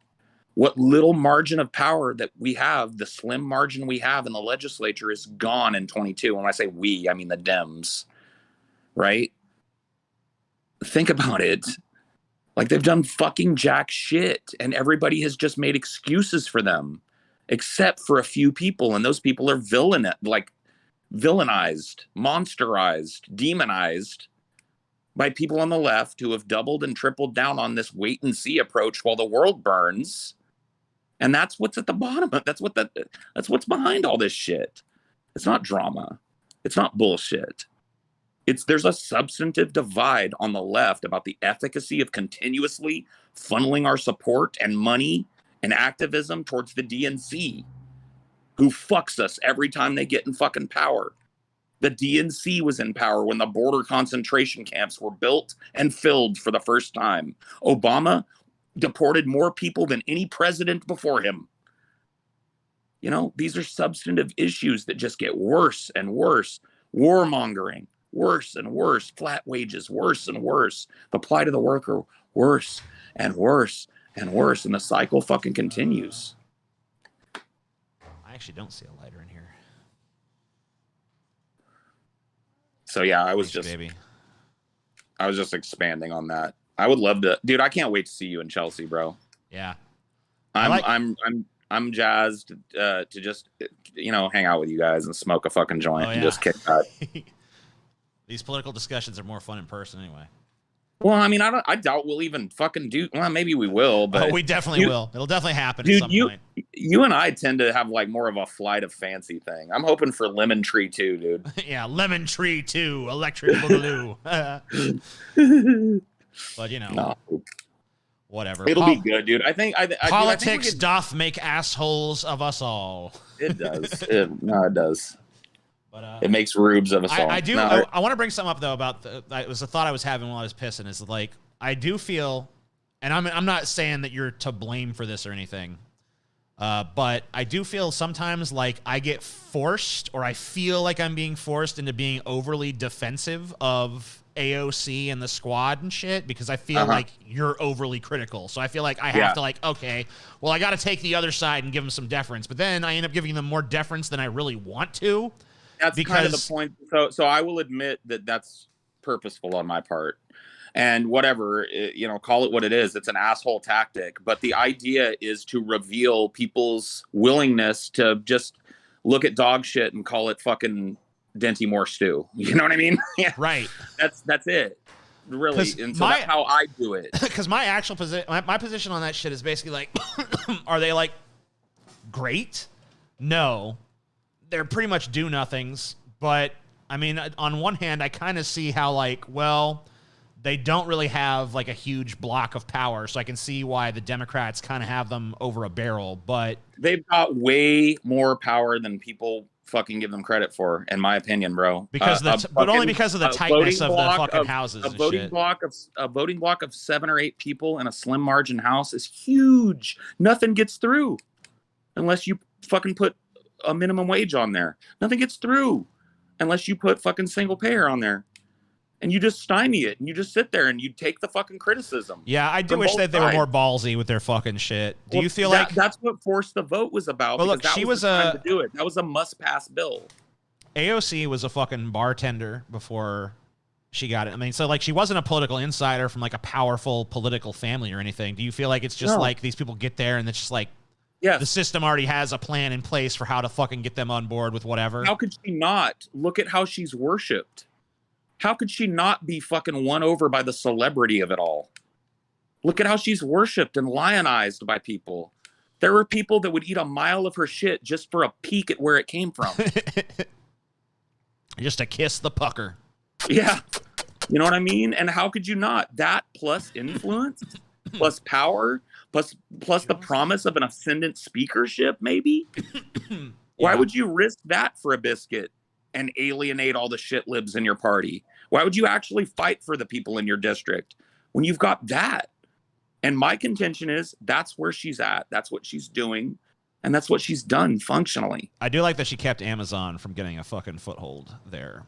And yeah, that's fine. But I mean, it did nothing to Amazon. They moved fucking 20 miles away and opened up. Right. So it was. But she didn't use a little power in that. I mean, it wasn't completely meaningless. It is meaningless. I mean, she took a lot of heat from it from people like, I remember Howard Bloom fucking hated her guts for it. He's like, no, there could have been jobs here. It's like, you don't give a fuck about jobs, Howard Bloom. No, I mean, that was the whole point. You're a fucking landlord for a living, dude. Just shut up to me. Like, it was a politically advantageous move for her because it made her look like a crusader, but it functionally did absolutely nothing to impinge upon the owner class or Jeff Bezos or Amazon as a company. Yeah. Amazon doesn't have feet. It has tentacles. Fair enough. That too. Paul is a racist. He hates powerful women of color. Oh, yeah. Now that you mention it. Now that you fucking mention it. Yeah, got me. Got him. Got him, folks. I noticed that Jamie shuts up whenever you're actually fucking on camera in here. Because Jamie don't want no smoke, dude. Jamie, dude, I don't even, whatever, dude. I'm not going to fucking pillory you for your friendship with Jamie, but dude, there's just cold take fucking Kathy, dude. Yeah. Cold take after cold take. She was in her. Someone called her cold take dude. Karen, and she was like, "Just because I'm a woman, you call me cold. You call me Karen." It's like, shut up. Oh my god, dude! The hair trigger offense. I know it's like, just like fucking want to like, okay. It's just like Mount Everest. It's like Mount Everest is no longer the taller mountain. Your victimhood has replaced it. It's like, give me a break. Her shtick is so burnt, in my opinion, bro. Her shtick is so burnt, in my opinion. That's just, whatever. I mean, she's not. I like Jamie. I think Jamie has a good heart behind it all, and I feel like maybe she does. I feel like Jamie as well as you do, but I just think the output is very like fucking just indicative of a person that doesn't have their own brain. You know what I mean? They're just absolutely just reading the surface level of other people's takes, running to the presses with it. Yeah, I really think that if she wants to like be what she wants to be, then she's got to like dig inward and stop looking outward for people to. Oh my god! I need to latch onto these talking points I see floating around in the ether. It's like, no, you don't. You need to fucking dig within. Well, if you're gonna do it, dig within and find your own position. Right, that's what I'm saying. Like, find the true voice that comes from deep down inside of your fucking gut. Not this fucking like, I'm gonna regurgitate Vosh. I'm gonna regurgitate TJ. I'm gonna regurgitate Paul because like she's been in all those. Yeah, she's been in all those positions at various times. Oh god, yeah, for years and years and years, and still is. She's in the Vosh cycle now. You know what I mean? And because Vosh hates Jimmy Dore, so does she. She's one of these blind rage idiots that's just like, oh, look at it, but functionally agrees with Jimmy Dore on 99% of shit. It's just this weird, I don't know, dude. We must stop Bezos from tearing a hole in the continuum, says Jared for 666. Thanks, Jared. Dude, he's already ripped that hole and fucked it, bro. There's no continuum anymore. With his children. The continuum is just nothing but Bezos now. All Bezos. You all rip the time. open the fabric of reality, and his face stares back at you, bro. Oh man, no. I saw Vosh's chat turn on him over Julian Assange. Well, one thing you can say about Vosh's chat is that they will not hesitate to fucking disagree. They also won't hesitate to slavishly go after anybody. I feel who like doesn't know his line. So here's the thing about Vosh and people like Vosh. I think you're wrong on that, and I'll tell you why. I've seen him argue with his chat on multiple occasions, and I really think it's because they view Vosh as like an avatar of them. Well, everybody that watches Vosh these is the does that. Vosh is the ultimate true. Yes, Vosh will destroy them in that debate. So when he says something that they don't like, it's like, no, Vosh, bad Vosh, bad. And then he's got to try to convince them to go along. And then sometimes he gets some of them. But a lot of times he just stop. You know a lot of more times than I that do. take, a lot of times that take that pissed the chat off, he might spank him at the moment. But I notice a lot of times that take vanishes. Vosh has been at the fucking head of a lot of this, kind of shit slinging type of stuff, bro. Mm-hmm. You're a tanky. Tanky.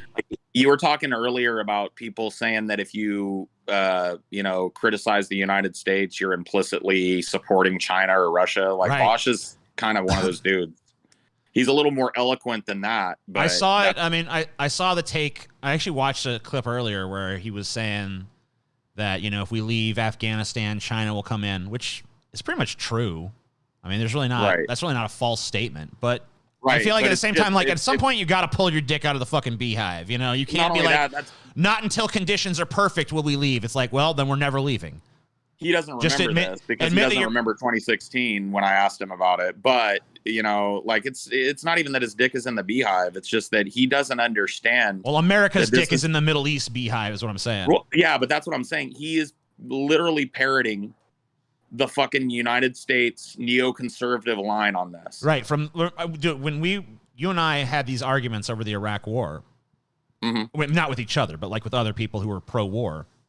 Right. And that was always like, we got to stay in, you guys, because if we don't, it's going to be so much worse if we leave. Oh, it's going to destabilize. Oh, it's going to do this. It's like, yeah, we know. That's why we never should have gone in the first place. But like, there's never going to be this magical time of like, guys, if we pull out now, there won't be no negative repercussions whatsoever. It's like, we're never getting there. So just admit that your position is, let's stay there forever. And it goes deeper than that, in my opinion, too, to fucking expound on what you're saying. Not only does our presence there not bring us closer to that utopian dream of us being able to pull out and everything being functional and wonderful there, in a lot of the cases, it actually stymies that progress. It keeps the people of those countries from creating a functioning government because the streets are crawling with a foreign military. Right. And their whole country is dotted with foreign military bases. The unfortunate reality, though, is that when we leave, China or Russia is going to come in and serve basically the same function we did. Because then why don't we just fucking nut up and go to war with China then? Because it would be it'd be World War III at that but point. I mean, are you telling me it's not going to happen eventually? Is it going to be better 20 years from now? No. When China has engulfed more of the world? If that's really what it's come down to, then let's just fucking bring on the nukes, baby. Let's do it. I think the only solution is that there will be one day China Mera Russia or something, and we'll just be like, all right, let's just we're either going to destroy each other or we're going to team up. Let's just team up and fucking rule the world as China, Russia, America, or whatever the fuck. Just so I don't get mine quoted, as a individual once said, I don't support us going to war with China. That was hyperbole. Right. It's a way for me to point out that we're in constant proxy war with these fucking places. And if we're going to do forever war, let's shit or get off the pot. Now, my position is let's get off the pot. Dude, I did your, I stole your take with the whole borders thing. You've probably seen. I went and made a video about it. The video's doing really well in terms of views and stuff. Engagement. Yeah, engagement. Yeah.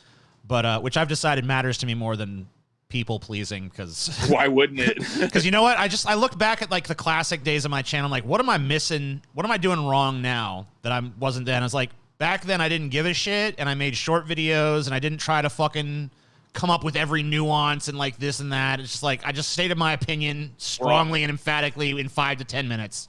So I'm back to that. I will tell you without any intent to sound like a sycophant or whatever, but you realize like before we were friends, before we were coworkers, I was a fan of yours, right? Right.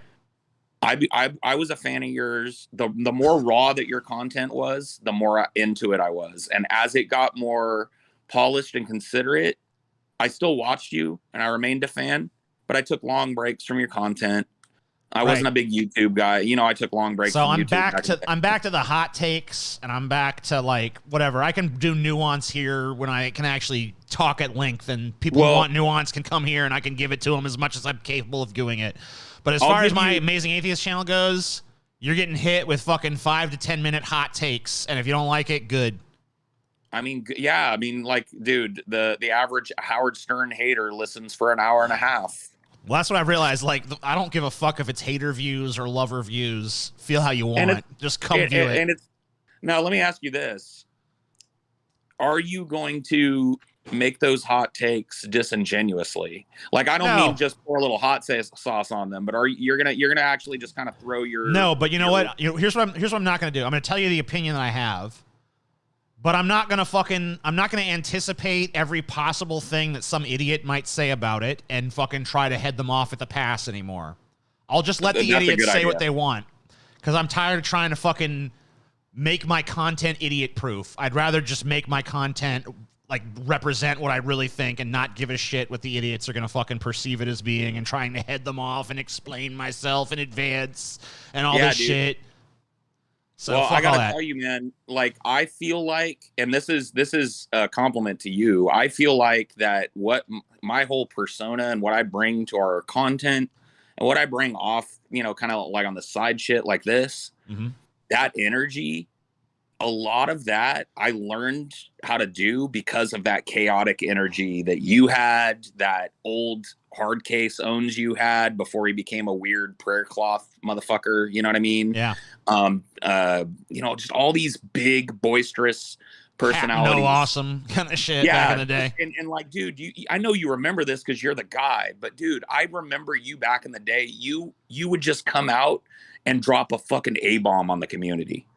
And the whole community would be like, TJ's a fucking moron. TJ right. And your views would just go like a goddamn fucking slot machine. And then as time has gone on, and I've been more and more like, oh, well, actually, I need to address this nuance, and I need to be respectable, and blah, blah, blah. And it's like, that's not doing shit for me. That ain't even really me, so fuck all that. If anybody had an effect on me when it came to that, politically, philosophically, or otherwise, in the way that I present myself, and you know how I am, I don't consider what I say before I say it. I say what I think. And I get fucking endless heat for it, bro. But I attribute a lot of that to you. I learned that shit watching your fucking content, dude. I loved that edge. I really did. The more polished a person was, the less interested I was, dude. The more and you know, when you had to play the game, the algorithm moved away from garage streaming. You know what I mean? And move toward, so you played the game, and good for you, because that was what allowed your channel these bursts of explosive growth when you hit the right topics. It's because you, but I do think that you're right, man, that somewhere along the way, when it comes to your Amazing Atheist channel, which you've kind of sidelined, in my opinion, in terms of, well, I mean, like, I've committed a lot of my stuff to our channel that we do together, and even here. Course. Well, because that's the one that's paying the bills right now. You know what I mean? And your channel's been hampered. I make more money doing small streams on this channel than I make making videos on the Amazing Atheist channel with YouTube's rules and shit. So it's like I have more incentive actually to do this. But you still have that platform, man. I have more incentive to do our shit. But yeah, I want to just like what I'm trying to do right now is just kind of put out like a video or two a week on the Amazing Atheist channel to fucking like keep it going, keep it alive, and I'm just gonna fucking do it old style. I'm not gonna do stream clips. I'm not gonna do fucking long ponderous video essays. If I want to do that, I'll do it somewhere else. I'm gonna do fucking short hot take style 5 to 10 minute fucking shit. Oh, I like it, dude. I really liked your No Borders video. There was the first comment that I read on it was TJ's a fucking lunatic. And I was like, because I pinned that comment. I just wanted people to know, like, I I was know. like, yep. I don't give a fuck. You can perceive me how you want. It's pinned to the top, Yeah. They said, No, I know. you're a raving lunatic. It's like, yeah, thank you for noticing. I mean, I really try and do that everywhere I go. Like I try and fucking sow the seeds of discord and disharmony and put myself at the fucking center of it because it really reveals a lot. You know what I mean? In addition to giving me a lot of fucking attention, which I love. Yeah. Well, we're all here for that, right? I mean, we're all attention whores here, but you know what I mean? Ultimately for me, like it's about, I love really, the fucking, like, I love the stupidity of the audience too, where it's like, man, why are all these YouTubers such fucking weirdos and fuck ups and shit? It's like, I wonder why the narcissist that thinks that they should be a star and is just gonna point a camera at their face and go, I'm famous now, and then you fucking validate it with your support, and then it's like, why are they weird? Yeah, I wonder, dude. I wonder what made us this way. It's such a fucking mystery, man. Yeah, that's like Dr. Frankenstein going like, I wonder why this monster's rampaging. Why is he such a jerk? Yeah, what was ever done to him? I just sewed a bunch of corpse parts together and then abandoned it once I gave it life. Why is it so mean? Like, give me a fucking break, bro. Oh shit! I love it, bro. Totally no, true. It is what it is, though. It's all a lot of fun. If I didn't have fun doing this, I would have fucking hit the eject button long ago. You know that there's been hard times and shit. So if I was gonna hit the parachute, I would have done it too. Yeah, I bro. enjoy this shit too much. Can't deny it at the end of the day. It's too fun. TJ, do you listen to Smash Potato? Let's not start this. Why I look at the chat and it punishes me for it with that shit. I don't want that. I don't want to. I've not. You know, goddamn well, I ain't listening to fucking Smash Potato or some obscure fucking bullshit that only you've heard of. All right. Oh my god, man! No, they don't know that. They want you to, because it'll be a connection if you like it. Oh wow. TJ likes the thing I like. The worst questions in these, and you and I both do. You and I are one of the few people that do these kind of chat-driven kind of streams. Because most people would not put their faith in the chat to fucking be a source of generating entertainment. Dude, I didn't know they were until I started pathologically doing it. You remember how I was? Every second of every day I was doing these because I was drawn to it because there's something about that dumbass fucking chat, bro. Yeah, dude.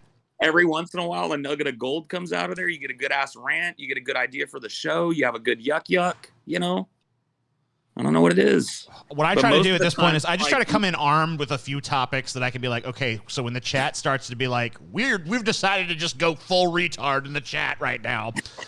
Then I can be like, okay, well, here, luckily I have some prepared material as well that I'd like to talk about. My prepared material is literally sitting there for a fucking half hour and straight roasting the chat. That's my prepared material, dude. If they don't bring it to me, the hot topics, the fun fucking memes, whatever it is, if they don't make a good show, I tell them all the time, you're here to entertain me, bitch. Not the other way around. I'm the bored one. You're the entertainment. Now make me happy. Do a spectacle for us. You're on, chat. You're on. Inspire me to fucking go on a rant that's going to fucking chase away my boredom or shut the fuck up. No, I'm not going to watch Smash Potato Man. No, you dumb bitch. You ever listen to Smash Potato? Nope. I don't even want to imagine what that sounds like. Me neither.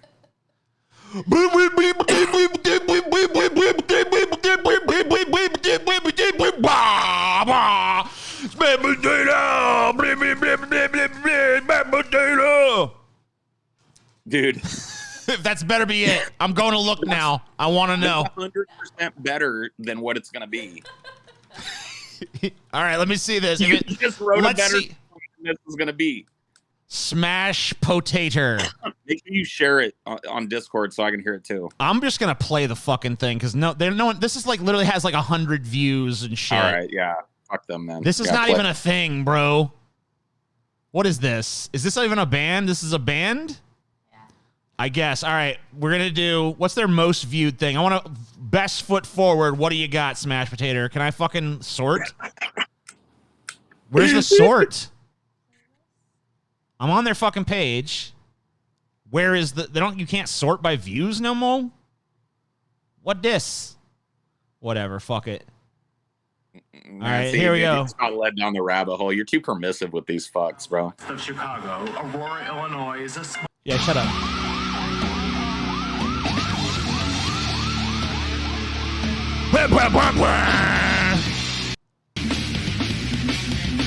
Oh my God, I've never heard music like this before.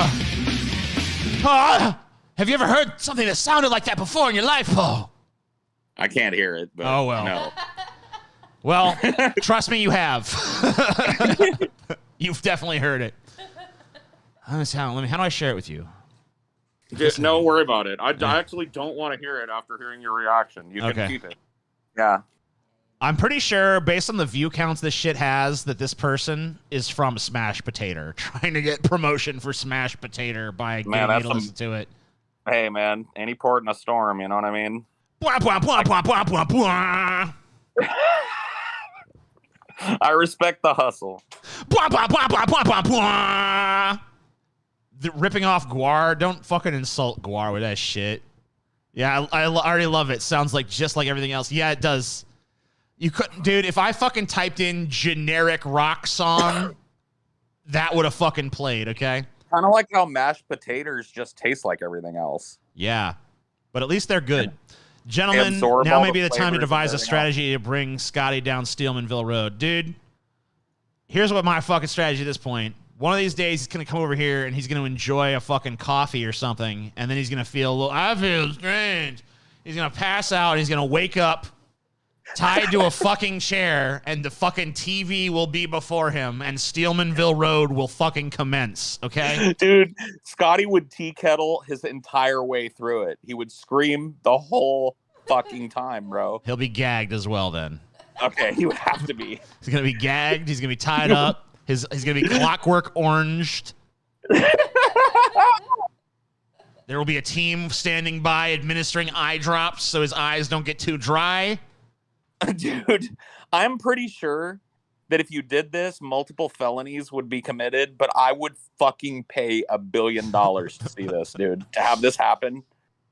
Dude, it would be the funniest thing that we've ever done. Even better than the endless sufferings of TJ Kirk, bro.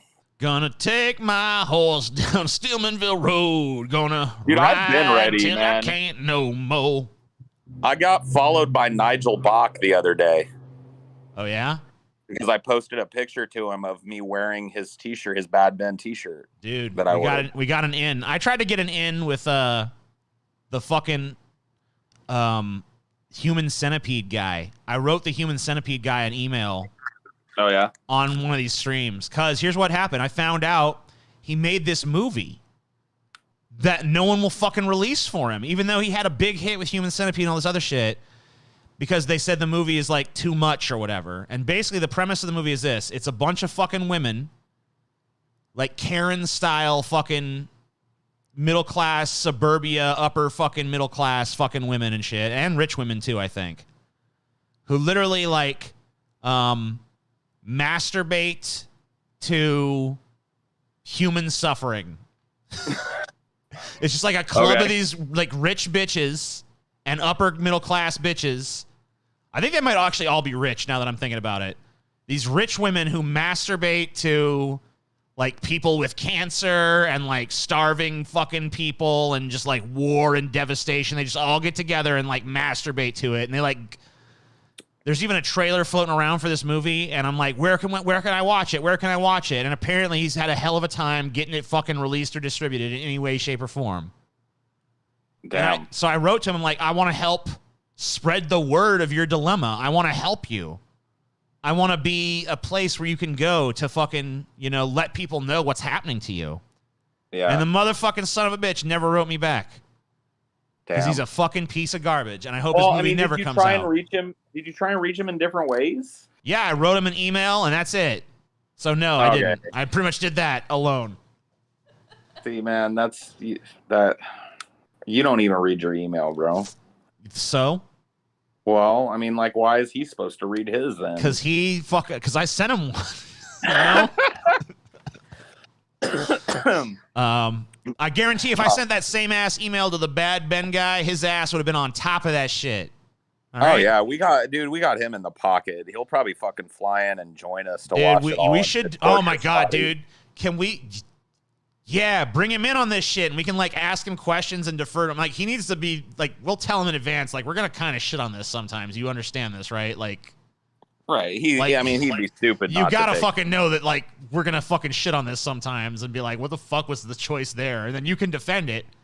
Maybe we can even rag on him and shit. I don't know if like what kind of guy he is. If he's a cool guy or if he's doubt more that, like but shitty. using but- him to torture Scotty would be amazing. Yeah, or we could just like, I guess we could just fake our way through. Like, wow, brilliant. What was behind the decision to do this scene? And just have Scotty be like every time Scotty says something sucks, we're just like, Scotty, please, Scotty, no. we are dealing with genius here. Clearly, you're not watching the same movie we are, and we just won't drop the kayfabe, and drive. Yeah, it no matter insane. what, we love this. We love this. This is great. I don't want to miss a single scintillating moment of fucking Steelmanville Road. No, I'm actually kind of jazzed to do it. Like I love pain and torment. I told everybody on Ideology last night that I've started preliminary research for a second "What the fuck happened to Hellraiser" retrospective. You did? Yeah, I've set some parameters for myself that I think will be interesting. Oh yeah, tell me the parameters. Number one, no repetition. So you can't cover any of the same points, like even basic like premise stuff, or Yep, because that shit has already been covered, right? So basically, if I have one critique of the "What the fuck happened to Hellraiser" video, it's a lot of it is just rote recap of the story. Now I added my own spice and flavor to it that people liked, but that's been done now. I've done that, and I feel like doing that again would be stupid. Right. So no repetition. And number two, I have an overarching goal this time of trying to figure out why I can't get these fucking movies out of my head. Yeah. I hate them so. They are so punishing to watch and think about and to watch deteriorate. So, let me just say, like, it really sucks that you don't. At least for this, it sucks that you know what. I want to throw a stipulation to you, Paul. Okay. In the interest of figuring out why you keep watching these, I think this might be a useful tool for you to go outside your normal parameters for the show, where you just have a watch, don't watch kind of scale. I think you should rate these fucking movies. Oh my God, no, dude! Come on, think watch. I want because All right. I feel like it On will what at kind of least scale, though? The whatever scale you choose, but in my opinion, 1 to 10. Oof, that's very granular. I know. But you know what? Maybe that will fucking give you at least some data into like why it is you do it. Because you're going to look at it and see a sharp downward slope, I'm assuming, that might be never really fun. recovers. But, maybe you're going to fucking surprise yourself. Maybe you'll be like, you know what? This one I'd actually kind of give a 4. Or maybe you'll be like, I kind of want to give this one a 5.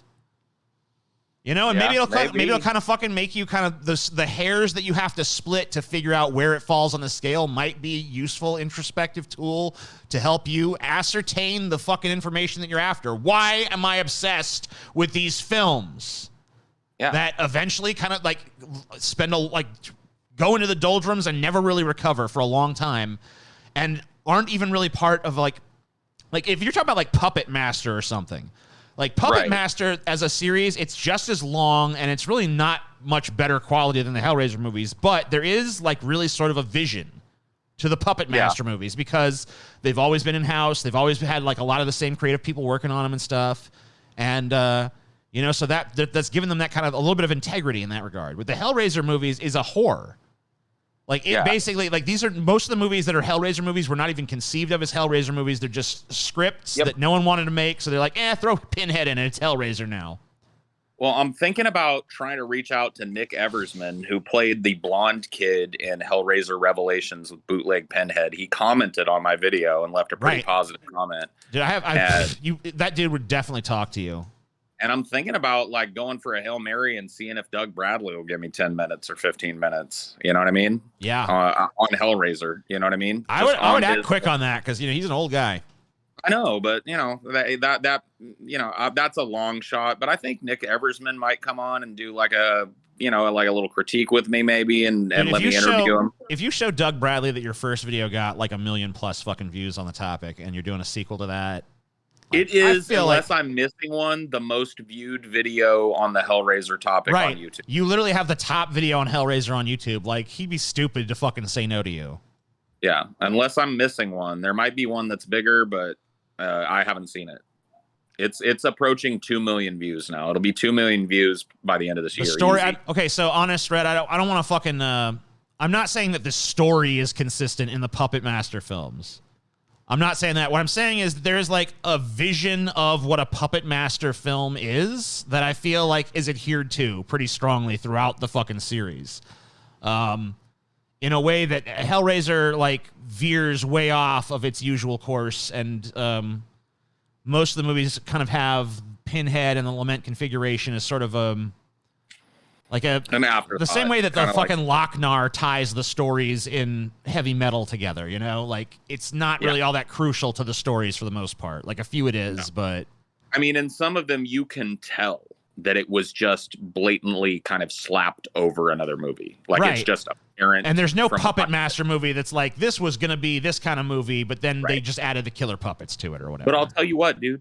I haven't had the itch to watch a fucking Puppet Master movie in forever. Yeah. But God help me, 2 years after fucking almost killing myself to make that Hellraiser review, I want to watch them again, dude. And it drives me insane. And I'm like, I can't do that and suffer silently, right? I have to make something out of it. And so I just fucking gave into it. And I was just like, I've got a couple other irons in the fire as far as these long form reviews, but I've started the preliminaries on this. I'm gonna have Amelia sit through them with me. She's already told me she will. She's actually kind of jazzed to see how bad they get. Yeah, they do get bad. And she always has interesting perspectives on shit that I will definitely steal. Mendacious C said Puppet Master isn't perfect, but the Blade puppet is an underappreciated slap. I always like the one that shot fire. Yeah, the Blitzkrieg. I don't remember what his name is, but I think that's Blitzkrieg is his name. Maybe. I can't remember any of their names, I'll be honest with you, but I've not watched those in forever either. Here's my theory about why you fucking like the Hellraiser movies so much. I feel like when did you see the first one? When did you see what was the first Hellraiser? Did you see the first movie first? And what age were you when you saw it? If I had to take a stab at it, I'd say like 8. 8. Okay. So that's a very formative fucking year, right?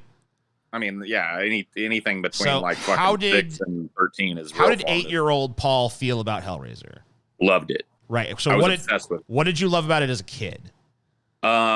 I felt like it was naughty. It was like something I wasn't supposed to see. I said that in the review. Like when I was a kid watching it, I used to feel like, ooh, like almost like I'm watching a softcore porn or something. Right. But it was also scary. Like it had all these demons and shit in it. So like kind of like the blend of being scared and titillated, I guess. Yeah. I feel like there's something so unique about the Hellraiser movies in like the pantheon of horror because of the relationship that the characters have with the monster. Yeah. Because, usually what it is it's like you go to a place that you shouldn't go and you're killed by some kind of fucking monster, right? Yeah. You break some kind of rule and the monster get revenge on you. Or, you're just an innocent victim and the monster comes and kills you for no reason. Like, these are the basic relationships people have with monsters in movies. And there's like some cool ones where like, The Fly, where someone slowly that turns into a monster, or Christine would be another example of a person slowly becoming corrupted by evil. But Hellmaster is kind of unique in that the person has to. Hellraiser's kind of unique. Hellmaster, dude. Hellmaster. That actually would be a cool subtitle. That would be a fucking cool subtitle for a Hellraiser movie. But no, the Hellraiser's kind of unique in that, like, you got to fucking kind of want the monsters to come get you. You got to kind of fucking be seduced by, like, the temptations of hell. You got to kind of want Pinhead to come rip your soul apart in order for him to do it. You know what I mean?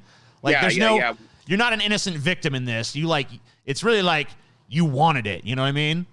Yeah. Like, you're getting what you wanted. The people that summon Pinhead end up like serving him and shit. So they end up like, it's like they want him there. They want the world to become this sadomasochistic hellhole, or whatever the fuck it is they want. They want to experience pleasure and pain at the same time or whatever. They're all driven by this kind of pathological desire, the sadomasochistic desire to be hurt while they come, basically. And that's I mean, what's at the Paul, center of it.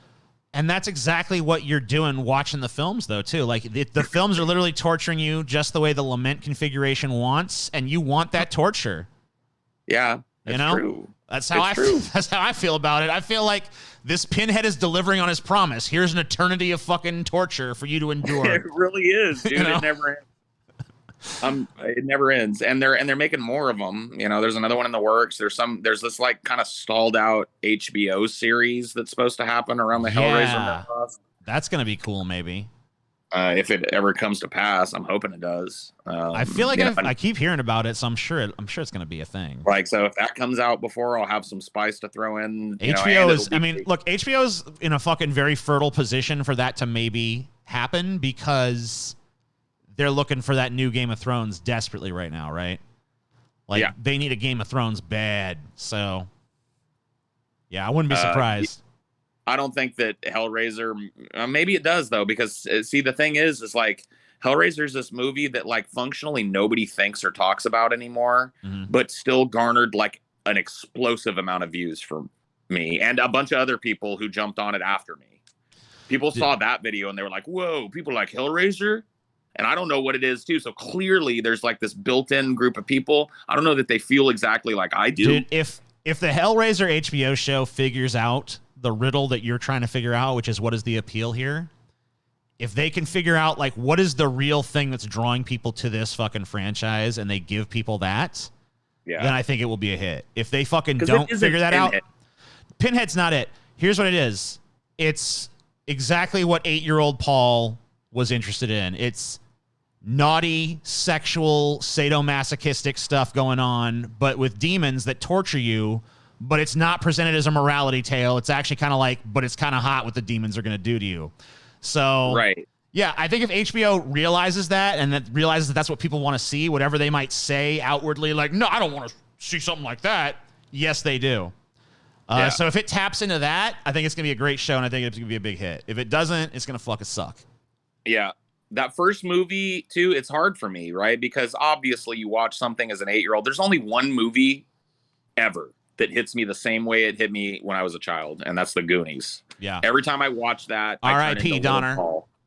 Yeah, Richard Donner, rest in peace. Unfortunately, I heard about that. That's terrible.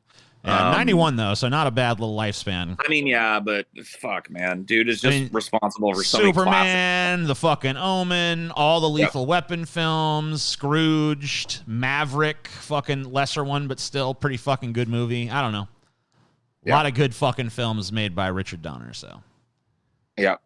But, you know, that's the whole titillation part. It was, I'm trying, fuck, now I'm thinking about Richard Donner. What was what movie was I mentioning? Hellraiser. You were saying that, I don't know. Actually, I don't remember. Something about Hellraiser, though. Goddamn. The Goonies. You were saying something about the Goonies.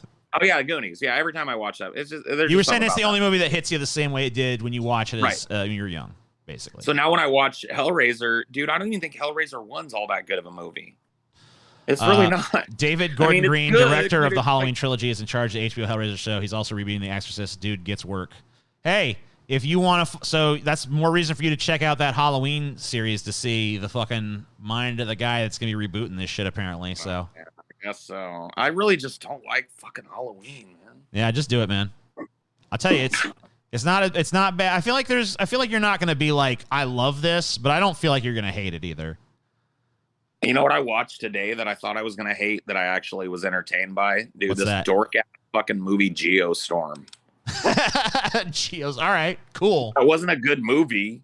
Yeah. Like, it was fucking hilariously bad, but it was entertaining. It was funny. Steven Soderbergh has a new like noir crime thriller out with Don Cheadle and fucking Benicio del Toro and fucking Brendan Fraser. So I was interested in this shit because I like Soderbergh. I like all those actors. I like noir, and it's called No Sudden Move. And it's actually like that's one of those, like, it's in theaters now, but it's also on HBO. Right. So I was kind of jazzed to watch it, and so I hit it. Dude, I couldn't make it like half an hour into that movie. I didn't give a fuck. But my dumb ass sat and watched every second of Geostorm today, bro. Yeah. So, not that. you know what I mean? You know what though? Maybe Geostorm, bro. Yeah, Geostorm. And dude, what my idea? Amelia, I was doing that thing where I'm just endlessly scrolling, and Amelia was like, Geostorm. And I was like, fucking A, yeah.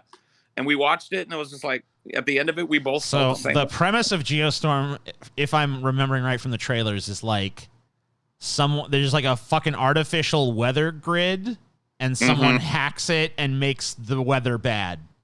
Well, so the weather grid is made because humans ruin the earth and these storms. So very realistic up to that point.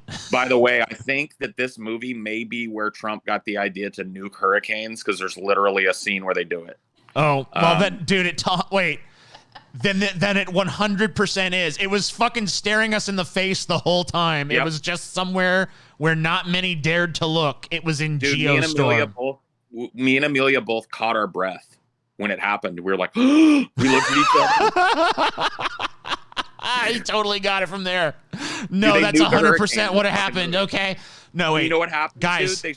Everyone, wait. Hold on, chat. Everyone in this chat right now needs to go and spread the gospel. We have cracked the code. Trump got the idea from Geostorm. Make the truth known. Thank you. I mean, did he say that before or after Geostorm came out? Definitely after, dude.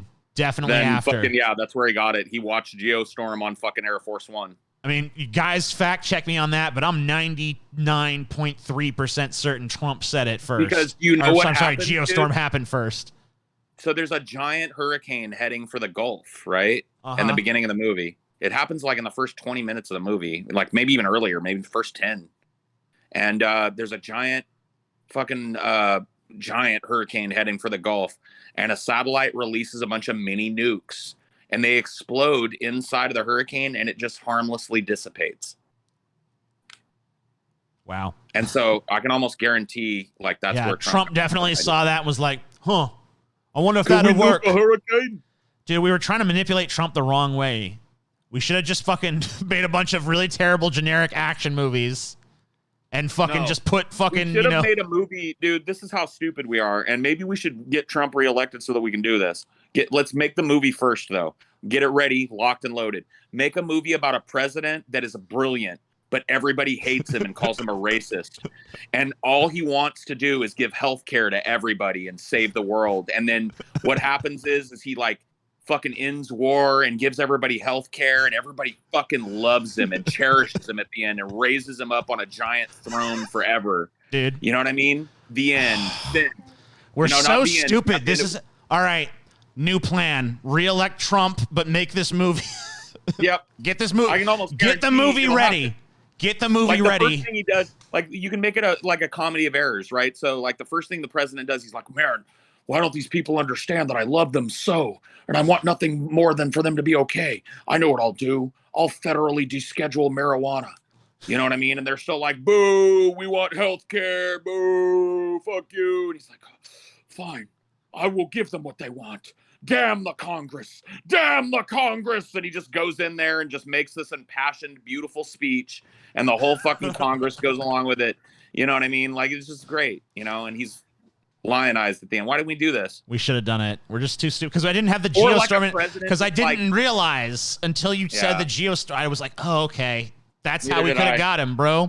I wonder what other Trump policies were influenced by movies. I don't know. Now that we know. Someone needs to fucking do a deep dive into this topic, dude. Though. This is an amazing atheist fucking video if ever I heard one, bro. You want a hot take? This is it. Trump, old, like, dude, just find movies that coincide with his weird shit.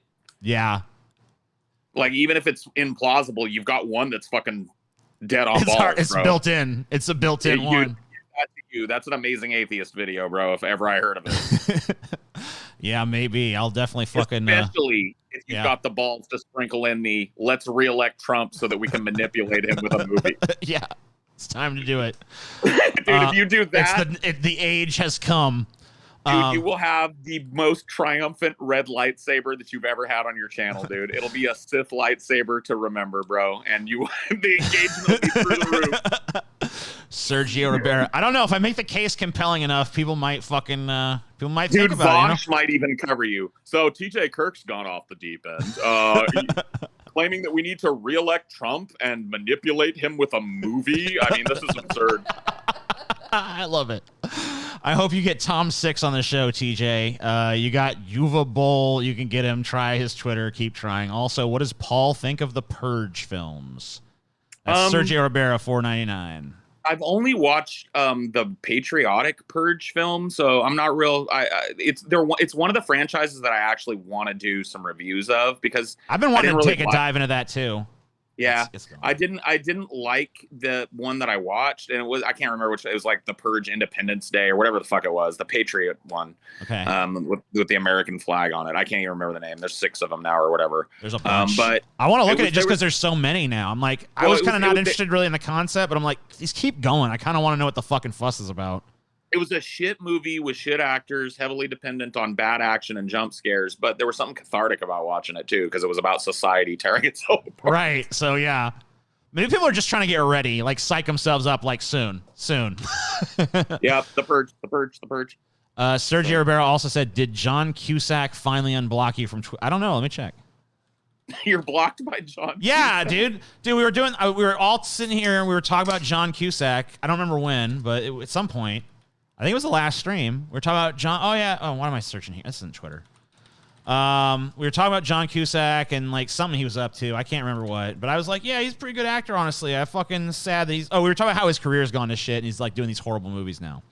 Yeah. And he's just like doing really fucking terrible stuff. I'm like, you know what? But like this happened to Nicolas Cage. Eventually, people are going to catch on to the fact that they can get John Cusack for cheap. They're going to be like, oh. Grizzled John Cusack is still going to be that's marketable right there. Dude. Right. Because if he's doing, but like, you know, you got to put him in something that's a little weird, but have him bring his talent to it, you know, the way they did with Nicolas Cage. Like, Nicolas Cage had to fucking spend a few years making total dog shit before. I mean, he's still making it. Right. Like, he followed up Mandy with a movie about an escaped cheetah on a boat. Right. But the thing is, he does make real movie, and you can make a real movie with him still. So once they realize that, a lot of talented indie filmmakers will probably catch on to the fact that they can get John Cusack in their movie for pretty fucking cheap. Agreed. But anyway, John Cusack, he's on Twitter. Apparently he's super lefty. And I was like, yeah, cool. I'll go fucking follow John Cusack on Twitter and shit. And I found out, no, I am fucking blocked by John Cusack. Yeah, I'm still blocked. I'm definitely still blocked by him because I'm trying to find him and it's not even showing me his fucking page. Dude, what did you do to John Cusack? I'm pretty sure it was just one of those dumb block lists. Yeah, you're probably I'm pretty sure he applied for some like alt-right block the alt-right list, and you know, and I was probably on it because I fucking made some anti-SJW video or some shit, and he probably just got blocked for that dumb fucking reason. Damn. You guys are getting half of Hellraiser's appeal. It's the psychological horror. HR won't work unless it's well done psychological and physical horror. That's from the Paul Freak Show. I mean, I think the psychological horror of Hellraiser, I think it's tied into the sexuality angle we already discussed. Well, it very much is what there is of it, but it varies over the course of the series from kind of like sketchy to laughably stupid, right? It thinks it's Nietzschean at some points after it goes straight to video, and it really isn't. It really is. It's probably just the fact that like the producers took a cursory look around the fan base and be like, they talk about this philosophical kind of shit. Throw some Nietzsche or whatever in that shit. Well, throw a Nietzsche quote up in there. Every one of the movies after Hellraiser, what is the one with the 4 timelines or whatever? Hellraiser, I can't remember. Anyway, the 4th one. Yeah. It was everyone after that, with the exception of one, started as an unrelated project. So these are all scripts that weren't good enough to make into their own movie. Yeah, go ahead. Paul, I'm sorry to interrupt you. No, it's okay. There was a movie. It was like a Mad Max ripoff movie. It had Bob Hoskins in it. Uh-huh. What was it fucking called? It was like 2013-ish. Death Race? No, it wasn't Death Race. That's the one that comes to mind, but I don't think Hoskins. Anyone in the chat remember this fucking movie? has been dead. Well, he did. He It died was like relatively. just before he died. It was like just like a year or two before he died. It might have even been released after he Was died. he like a warlord or some shit in it? I think he was a cop. I don't think he was in all that much of it. He was like in a supporting role. It was mainly some chick. Doomsday. Okay, Doomsday. Yeah. Yeah. I watched it back in the day. I don't remember much. I don't give a fuck about it. It's a pretty shitty movie, but there was a big ass wall in that movie that separated us from the wasteland. You know what I mean? Oh. And I'm just starting to think, like, if Trump watched Geostorm, he might have watched Doomsday. You know what I mean? Dude, what about World War Z? There was a wall in that too. Yeah, giant wall that they built to keep the zombos Dude, out. He might not have got that idea from a specific movie, but it's definitely movie-esque fucking logic, right? Dude, there's an enemy, gotta put up the wall, keep out the enemy from with the wall. If you do make the hot take video, you've got to just pick one and say this is the one he used. Yeah, I'm gonna do Doomsday for sure because it's such. I'm gonna go back and make sure that it's like I think. Make sure it predates his take so people can't fucking fact. I mean, he check definitely. It was from 2008, so there's no fucking way that he wasn't saying build a wall. He didn't have build the wall till much later. Mm-hmm. So it's definitely that. And then even if someone can find evidence to the contrary, like who really gives a shit? You know what I mean? Like it's clearly like a fucking joke, fucking kind of theory to some extent. Although I kind of think there's some truth to it. So I don't know. Maybe. I mean, I genuinely believe that nuke the hurricane thing. No, I do too. But But I don't know if we could extrapolate that to like all of his takes are from movies. But you know what? I think he thinks in a movie-esque way. I think he's got a Hollywood brain. I think you may be right about that. Game of Thrones had a wall too. Oh yeah, but it's not a fun enough take to say it came from Game of Thrones. It's way funnier if it came from Doomsday 2008. Yeah, because like if every one of them just comes from some shitty schlock action movie, you know what I mean? Right. That's what makes it funny. The fact that he's sitting around watching. Okay, so like there was a joke on fucking Saturday Night Live back when it was funny, when Norm Macdonald was hosting Weekend Update. Yeah. Where he said he had like Bill Clinton, not the real Bill Clinton, obviously, but he had the Bill Clinton impersonator from the show come on the show, and he would do like movie reviews and shit. Bill Clinton was like the film critic. And, he lavishly praised some movie, and then at the end, Norm Macdonald says, wow, that's even more lavish than you praised for Tank Girl. And that was a fucking hilarious. Everyone, the whole crowd died because just the idea that Bill Clinton gave this glowing review to fucking Tank Girl, right? And it's just like thinking of Donald Trump sitting around watching fucking Doomsday and Geostorm and Tank Girl even is pretty fucking funny in and of itself. So, yeah, that's gold right there, dude. But watching Game of Thrones, like, so is everyone else. Like, that's not fucking funny. So yeah, I'm not. Fuck that. That's why I'm not going with that take. I wonder if there's a movie where somebody injects cleaning fluid into themselves to rid themselves of a sickness. Oh, dude. Works. Oh my God! Please find it, everybody. If anybody knows, of a scene that I can even vaguely justify as being that, yeah, please. Yeah, no, this is a great idea. What else did Trump do? Trump fucking. I mean, you just gotta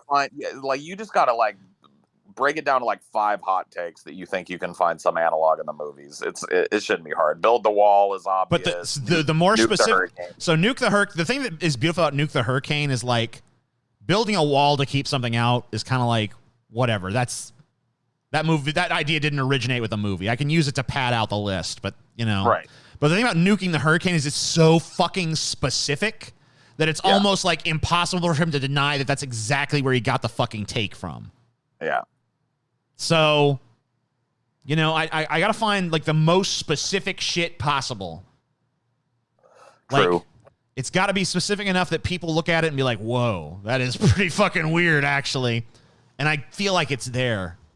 I feel like I'm going to find it if I go looking for it. So. If you find it, then you may be onto something, that like nobody has fucking put together yet, that Trump was literally influenced by stupid action movies that he watched while riding Air Force One. Oh my God. And eating fucking doubles.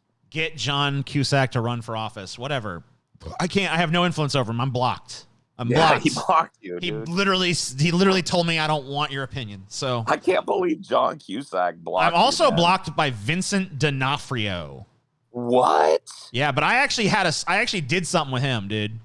Oh, really? You got yourself? It's fucking funny, dude. I was watching the motherfucking show that he was in on Netflix with Daredevil. It's a Daredevil show. Yeah. Back before Marvel went, Disney Plus started and all the Marvel shows vacated Netflix. But that show was actually, I don't want to say it was good, but it had something going on. And Vincent D'Onofrio was one of the things that show really had going for it was because he played Kingpin, and he was fucking great. Like, worth watching the show for alone, great. And I was like, man, this guy is fucking, it's a smart fucking guy. And I go to his Twitter, and it's like, he's like a fucking kindergartner, dude.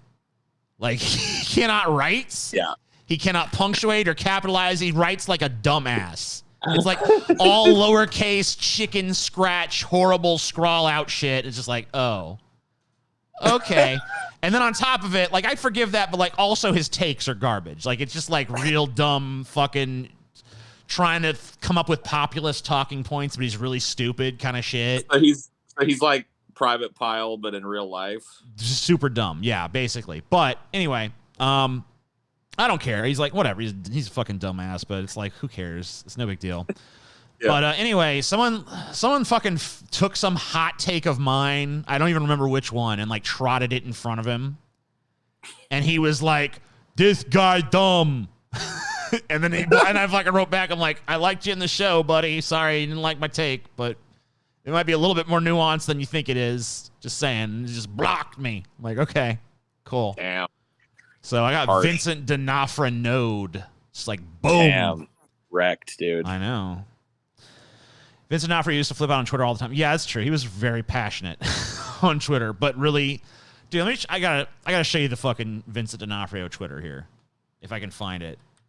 Well, you're blocked. How are you gonna be able to find it? You fucking hold on. Maybe I'm wrong and I'm not blocked. I was blocked at the time. Yeah, I don't think I'm blocked. So here we go. Let me see if I can find something. Oh, he's gotten better. Fuck. He's got a publicist running it now. Okay, he's not even doing his own Twitter anymore. They probably unblocked me when whoever fucking took over this account, because this is not the real fucking Vincent D'Onofrio Twitter, dude. No. Am I? No. This is all spelled and punctuated, dude. It used to be shit like fucking it was all lowercase. Nothing was spelled right. It was just, there was no punctuation whatsoever, even a long run-on sentence. And now all of a sudden it's like everything's punctuated and neat and tidy. Fuck you. You fucking scrubbed this shit. Man. Either that or he just fucking, I don't know, maybe he fucking realized he looked like a dipshit on Twitter and decided to improve. I mean, dude, he's Vincent D'Onofrio. He definitely hired somebody to rehabilitate his Twitter image because he was as smart, monosyllabic nuanced takes on my Twitter. He's you know, like, my new Twitter. Your social media is an area of concern. We could probably clean that up for you. And he was probably like, yeah, do it. Whatever. Do it. I'm smart. Make me look smart on the Twitter. You make pretty words on Twitter for Vincent D'Onofrio. God damn it, man. I'm pissed because it makes me fucking, I fucking say he blocked me. I'm not blocked. I'm like, what the fuck? I wanted to fucking show my blockage as a badge of honor. No. And then I say he's a dumbass that can't spell, and then everything looks perfectly reasonable and well punctuated and shit. It's like, motherfucker, dude. Dude, you're right. He just had his Twitter scrubbed. Dude, I'm sure a ton of celebrities have done the same shit. Like, as Twitter went from this kind of niche thing to, like, a big national thing, there were probably a bunch of celebrities whose publicists were like, no, you gotta scrub this. The ones that didn't are poor bastards like James Gunn and shit. You know what I mean? Oopsie. Yeah. He just, Guess I shouldn't have said stuff. Yeah. Guess I shouldn't have joked. Joke bad. Joke offend people. I should have looked into the crystal ball and known that everybody was going to be pussies in 10 years time. Yeah, oopsie. Oopsie. George Carlin was still alive, and I made the assumption that comedy still lived. You know, people can joke. But, That's over. The age of the joke is dead. Then Hicks died, and Carlin died, and it was like, well, time to scrub. Vincent D'Onofrio's long game to gaslight me, dude. It's how it fucking feels, man. I feel like I just got gaslit by fucking Vincent D'Onofrio on this bitch. Dude, maybe you did. I just like, he's a retard, can't even spell. He blocked me. He's fucking sucks. It's like the dancing frog shit, bro. It's like, look, it sings, it dances. Look, it's like you go to prove it to people, and you go to prove it to people, and he's as eloquent as an Oxford English professor. Yeah, it's like, verily I say unto thee, fair people. It's like, motherfucker, dude, no, he was an idiot a second ago. I swear.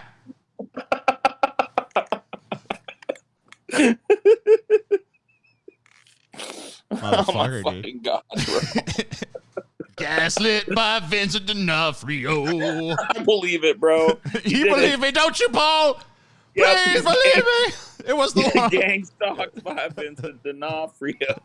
Dude, he's gang stalking you too. Oh no. He's that guy what's been lurking around your property at night, dude. Seriously though, that is a kingpin move, man. That's true. Dude, I'm serious. Like, you should fucking, if you ever fucking want to watch a piece of shit show with like good action scenes and Vincent D'Onofrio being amazing, Daredevil's not too bad. I've heard his Kingpin is really good. I'll probably check it out at some point. I'm just so burnt on the fucking. I know, but even if you maybe just go look at a few of his scenes on YouTube or something, so you can at least get a little taste of that performance. Because man, he is really fucking good in that show. He was the reason I fucking kept watching. That and the fight scenes were pretty good. Well, a good villain is, pretty much all you need to keep me interested. They're so rare, though. Most villains are just like... Look up Vincent D'Onofrio Bernie on Twitter and click the Photos tab. There are pictures of his... Okay, there's... Okay, so someone's give me... I'm going to go check this lead out and see if this is true. There's pictures of his cringe takes before he wiped his Twitter. I guess so. Let's see. Good. It said go to Photos. Oh, no, I didn't. I fucking misspelled. Hold on. All right.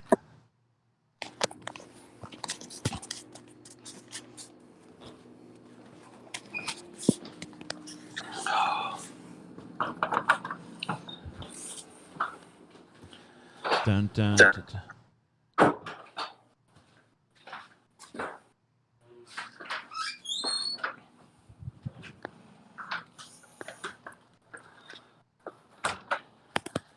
Vincent D'Onofrio, dude. All right. It's not as bad as I remember, but this does kind of prove what I was talking about. You can't let me see if I can share this with Paul anyway. I think I can. Hold on, let me just fucking there. And then this. Okay. Yeah, I can see it. Yeah, okay. So, you can't have a conversation about Bernie. My wife and I both got terribly verbally attacked for having a civil conversation. So you see this wife and I is a wife, and then an ampersand and I, no space. Attacked for having is attacked for having with no spaces, with a 4 instead of a 4. A civil conversation. I like what he says, yet I don't think he can become president in this climate because, spelled B and then C-U-Z, most are tired of being insulted over politics. Now I'll get insulted again. And, I mean, that is pretty fucking monosyllabic, dude. I mean, when I read it, you can just kind of hear, like, the natural cadence it falls into is like, I am a dumb person talking to you. Yes. You know what I mean? Like, it has that vibe. There's no, cadence to the writing at all. And I'm not fucking, whatever. He's not a literary guy or whatever. He's fucking obviously a brilliant fucking actor, so he's got some fucking intelligence. I just fucking thought his Twitter takes were icy cold. And he was constantly, blocking people just for fucking, someone would tweet something about Bernie Sanders that he was like vaguely tied into somehow because of like a conversation thread, and he would just block them. You know, it would just be like any pro Bernie sentiment. It was just like someone just tweeted like, "Have you watched Bernie's interview with Joe Rogan yet?" And Vincent D'Onofrio just flat out blocked him on the spot because he had the Bernie hate boner because he was just like an establishment Republican guy that hated fucking Bernie Sanders and shit. So that was kind of like the atmosphere that this fucking came in. So I probably fucking kind of exaggerated how stupid he was at the time, I guess, because it really wasn't like what I said with like, you know, lowercase letters, but that's how I remember it. So, I mean, it's just a dumbass, nothing spinning ass long take that he had to shorten a bunch of words to fit into the Twitter fucking character limit. And it's just like, there's no art to it at all. It's just very like, you're right. It's just very like, we said something bad. People were mad. Then now they sad. Now we will be insult again. You know, it's just very like, what?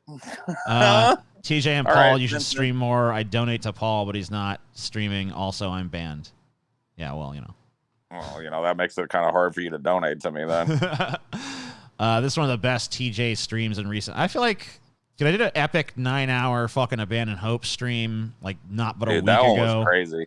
I was in and out of that one, and that one was fucking nuts, bro. I know. I got drunk on there, drank 2 fucking bottles of wine. I had like 2 hours or something worth of conversations with random ass people that I don't even fucking remember. Yeah. But apparently I was articulate, so that's good.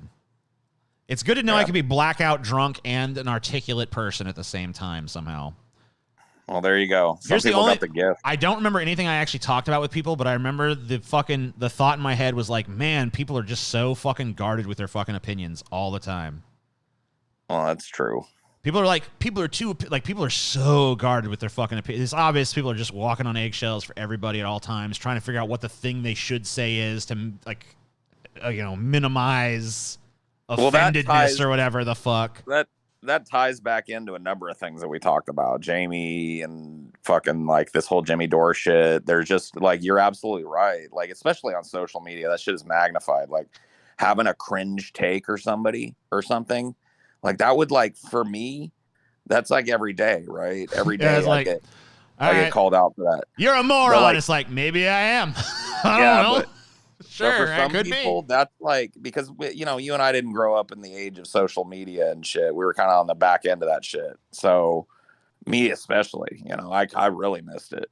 And so it's like there's nothing about my personality that's attached to anything on any social media account that I have, except, you know, YouTube as the distribution platform for my show. But like Twitter to me, like that dork that was like, I'm going to get your Twitter banned. I was like, do it. Please. Go ahead. Make my day. Fucking torture, dude. I don't give a fuck, bro. I don't live in that world. I will take away the implement of your torture. It's like. But it creates people that go out there into the world and they carry forth their social media personality into this more personable format where they're actually talking to people. And that is just shit. When you do that, your content is shit. You're a regurgitator. There's just somebody better than you that's more succinct than you making the same point as you. That's all you're really doing. You're creating endless garbage tier regurgitation content. You're not working on yourself. I'm not just fucking on Jamie here. This is everybody. Right. This is like, what I mean? Well, I don't know. I feel like you're hitting the nail on the head for like a lot of people I've seen. I mean, there's just like, especially in the social media space, there's just like this wave of dorks that are just like, man, they just carry someone else's take to the grave, bro. Yeah. And I feel like that's true for like so many of these groups and shit. Like, I mean, like people I like have those kind of people. People I hate have those kind of people. I have those kind of fucking people. But I've done my best to try to minimize it because, like, I don't know, if I have to fucking say something to my audience and just be like, I don't know, dig a little deeper. Think for yourself. Find out how you truly feel inside. But, like, don't get fucking so butthurt and triggered over what someone else thinks. Like, so many fucking shit. I get so many messages a day telling me, like, did you see what this person said? You see what this person said? You see what this person said? Like, the expectation is, like, I'm going to see what they said and be like, whoa, I now disavow that person on every level because they had an opinion that I don't like. Yeah, you're gonna flip shit. It's like, I mean, like, motherfucker, I like having people whose opinion I don't like to talk to. Do you think I want to just sit around and agree with some stupid motherfucker all day? That's apparently what you want. So just like stop. Don't just sit there. I don't care if you fucking want to agree with somebody or disagree with somebody. If you're someone who just like you happen to agree with everything they fucking say because you genuinely like, wow, okay, maybe that happens. But for the most part, like, you know, that's not going to happen to you unless you're just fucking being a sheep. Right. Like, you shouldn't just be like, wow, I'm just going to fucking, feed me takes. It's just like, you're in the human centipede. You're the ass end of the ideological human centipede. Yeah. And it's just like your master shits in your mouth and you're just like, ugh. And then you regurgitate that fucking shit. Like, it's just a little bit worse. Comparison on, all right, well, then I stole it from Paul, maybe, but that's fucking, that's how it feels. I don't know if you heard it. I think it was on a ideology where I was talking about Jamie. And I said that she was the end of the fucking ideological human centipede. I don't know that I heard that, but it's like, I'm not saying it about Jamie in particular or anybody. I'm just saying, like, there's a lot of this floating around. I see it all over the fucking place. I see a lot of these people, they're trying to make it on YouTube or they're trying to do this and that or the other thing, but it's like all you are is a copy of a copy of a copy of a copy of a fucking copy. And it's like, you're just a copy of an imitation. Yeah. Dude, I did a fucking rendition. Someone challenged me to like do a karaoke of What's Going On or whatever the fuck by Four Non-Blondes. Oh my God, that's such a hard song. I know. And I just like, you know what? Fuck it. I'll do it. I don't give a shit if I'm garbage at it. And yeah, I hit those fucking lines and I just fucking, whenever I got to that part, I just played it up for laughs and just did it in, like as bad as possible, you know? Well, that's the great thing about karaoke. Yeah, you can just compensate. It's easy to just compensate with fucking like, I'll just ham it up at that point. People love how horrible it is. Yeah. That's what makes it fun. So karaoke is about like letting your social inhibitions down, not about being a good singer. Honest Red says that you said Jamie's audience is the end of the chain. Oh, okay. My bad. You're right. They're the ones that are getting crapped in the mouth of, but they don't even get the pleasure of crapping in somebody else's mouth. Yeah, you're right. Didn't AI use that to describe? I'm sure that this is probably recurred. I mean, like, the phenomena is not new, and I'm sure it's a very vivid and easy example that gets stuck in your head to explain like what exactly is happening in that situation. So I'm sure plenty of people have probably fucking come to that one. But yeah, I didn't invent the human centipede analogy. Right. So I mean, like, you know, but like there's like a lot of regurgitators out there. Okay. There's a lot of people out there that like they literally just hear a hot take from somebody, repackage that shit poorly, and just spout it around. And it's like a lot of times it's like very surface level in them. And it's just like you kind of wish like, hey, maybe fucking find your authentic self and stop trying to be somebody else. Yep. That's basically what I would say in that fucking scenario. Well, I mean, that's very direct and good advice, but good luck getting people to actually fucking listen to it because there's a million reasons why they can't.